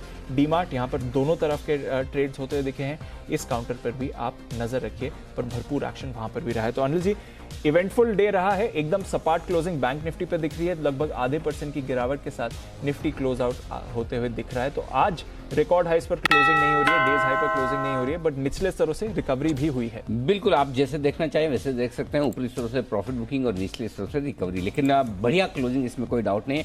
इस तरह की हल्की फुल्की प्रॉफिट बुकिंग और थोड़ी बहुत मुनाफा वसूली बाजार में रहेगी, एक तरफा बाजार होता नहीं है। ये आज काफी कुछ हद तक समझ में आया, नहीं तो अब तक 7 दिनों से लगातार हाई तो 8वें दिन भी बनाए, लेकिन नेचुरली थोड़ी सी प्रॉफिट बुकिंग ऊपरी स्तरों से, क्योंकि आज जो लेवल आपको दिखा है 14,244, वो इतिहास में हाईएस्ट लेवल पर दर्ज है। 48,616 सेंसेक्स का अब तक का सबसे उच्चतम स्तर, और निफ्टी बैंक का 23 मार्च के लोज से आप अब तक का सबसे उच्चतम स्तर 31,982। 32,600 का लाइफ हाई है, उससे थोड़ा सा दूर है, लेकिन फिर भी आज तब से लेकर अब तक का तो बड़ा लेवल आया ही है। आइए शाम को क्या है खास वो बता दूं मैं आपको। कोरोना पर ही शाम का 6 बजे का शो है, विशेष शो, मिस मत कीजिएगा। और इस शो में हम आपको बताएंगे कि कोरोना के बाद अब बर्ड फ्लू ने देश में दस्तक दे दी है, और देश में 6 राज्य ऐसे हैं जहां पर हालत बड़े मुश्किल वाले हैं। हजारों पक्षी मारे जा रहे हैं। केंद्र सरकार ने राज्यों को अलर्ट रहने को कहा है। पोल्ट्री फार्म्स पर ताले लग रहे हैं, और कई जगह ऐसा भी हो रहा है कि जो पक्षी मर गए हैं उन्हें उठाने के लिए पीपी किट का इस्तेमाल करके लोग सावधानी रख रहे हैं। आखिर ये जानना जरूरी है, बर्ड फ्लू कितना बड़ा खतरा है, कैसे होता है, किन से फैलता है, और आपको इससे सावधान कैसे रहना है, और भगवान न करे अगर हो जाए तो निपटना कैसे। इन्हीं सारे सवालों के जवाब आज शाम के शो में। देखिए सब ठीक है, ये इधर आप उधर आप जाएंगे, पॉलिटिकल बहस देखेंगे, चिल्लम चिल्ली होगी, कुछ फ़ायदा नहीं है। 1 घंटे बाद आप अपने आप को पूछेंगे मैंने क्या देखा, बाकी को छोड़ो, खुद को क्या जवाब दोगे। तो इसलिए थोड़ी काम की चीज़ देखें। भगवान ने करे आपको कभी ये इस तरह की ज़रूरत पड़े, लेकिन नॉलेज रखने में कोई हर्ज नहीं है। तो बर्ड फ्लू पर ये विशेष शो मिस मत कीजिएगा। बर्ड फ्लू कितना खतरनाक। डॉक्टर के अग्रवाल, पूर्व प्रेसिडेंट IMA, ये जुड़ेंगे हमारे साथ, इंडियन मेडिकल एसोसिएशन के, और doctor Sandeep Buddhiraja, group medical director Max healthcare के हमारे साथ होंगे। दोनों खास मेहमान शाम 6 बजे ज़रूर देखिएगा। बंसल जी, वैसे तो तमाम दवाइयों और बीमारियों पर आपकी विशेष टिप्पणी हमेशा होती है, बर्ड फ्लू पर भी कोई आपकी अलग से specific research sir? Anil ji कोई रिसर्च नहीं है अनिल जी, जो आपने ये जो पॉइंट्स बताए अनिल जी काफी अच्छे पॉइंट्स हैं और पूरी नॉलेज मिलेगी। बस अनिल जी इसमें एक पॉइंट और ऐड कराइए अनिल जी, ये बर्ड फ्लू हर साल आता है अनिल जी। हाँ। तो कुछ ऐसा होना चाहिए कि ना, मतलब कि प्रिवेंटिव मेजर्स होने चाहिए कि हर साल ना हो ये सब चीजें। तो ये जो आपने शाम की लिस्ट दी अनिल जी, एक पॉइंट और ऐड कीजिए कि हर साल क्यों होता है ये। बिल्कुल 100% आपका सवाल एकदम परफेक्ट है, और इस चीज़ पर भी डिस्कशन किया जाएगा कि ये हर साल बार बार जो आता है इसे रोकने के क्या तरीके हैं। तो बहुत बढ़िया। देखिए ये फ़ायदा होता है जिस फील्ड के मास्टर हैं उनसे राय लेने का। दीप देखिए एक बढ़िया सवाल बता दिया डिस्कशन के लिए हमारे बंसल जी ने। तो चलिए बंसल जी, बाकी तो आपको मस्ती की पाठशाला का पता चल ही चुका है, आप अपनी तैयारी कर लीजिए और बता दीजिएगा शुक्रवार के दिन आपके लिए जो टॉपिक है वो ये है कि बजट स्पेशल मस्ती की पाठशाला, किस चीज़ से आपका बजट बिगड़ता है ये आपको बताना है। और हर बार की तरह शुक्रवार को दोपहर 3:30 बजे आपके लिए मस्ती की पाठशाला हम लेकर आएंगे। तो बताइएगा ज़रूर, सोच समझकर एकदम अच्छे से याद करके पिछले 2-5 साल के आपके फाइनेंशियल्स, आपके सब कुछ बजट को देखने के बाद ये आप टॉपिक रखिएगा अपने सामने। आइए आप सभी से विदा लेने का वक्त है, और बहुत बहुत धन्यवाद आशु सर, वागले साहब, कुणाल जी, राकेश जी, जय और साथ ही किरण जी, आप सबका बहुत बहुत धन्यवाद। बाजार फाइनली सेटल होकर बंद हुए, निफ्टी हरे निशान, बैंक निफ्टी हरे निशान में बंद हुआ है, निफ्टी मामूली से नुकसान के साथ, तो बेहतर क्लोजिंग है, कोई दिक्कत वाली बात नहीं। तो मुझे और दीप को दीजिए इजाजत, और छोटा सा ब्रेक है, ब्रेक के उस पार कमोडिटी बाजार का भरपूर एक्शन है। मृत्युंजय हमारे साथ तैयार है। मृत्युंजय, क्या है खास आपके शो में? ब्रेक लें उससे पहले बता दीजिए। जबरदस्त तेजी सर गोल्ड और सिल्वर की कीमतों में, जबरदस्त 51,800 के ऊपर चला गया है गोल्ड। आप तो कल बोल ही थे कि 52,000 की तरफ बढ़ने वाला है। बिल्कुल सर, और लगता है कि आजकल में टच भी हो मुझे जाएगा। ऐसा क्यों लग रहा है, ये फीलिंग आ रही काफी 2-3 दिनों से कि जब से हम सब ऑफिस में आने लगे, मतलब हम सब क्या, मतलब आप जब से ऑफिस आने लगे तब से गोल्ड सिल्वर बिल्कुल सर, मंडे से मतलब कमाल है ऑफिस में। और सिर्फ गोल्ड सिल्वर में नहीं, कमोडिटी मार्केट काफी सुस्त था, बिल्कुल डल ट्रेड, एग्री में कोई एक्शन नहीं था, और पिछले 3 दिनों से जबरदस्त सिर्फ मार्केट ना, मार्केट ही सुस्त था ना। इसके लिए हमारे एंकर्स और मृत्युंजय एकदम चुस्त और फिट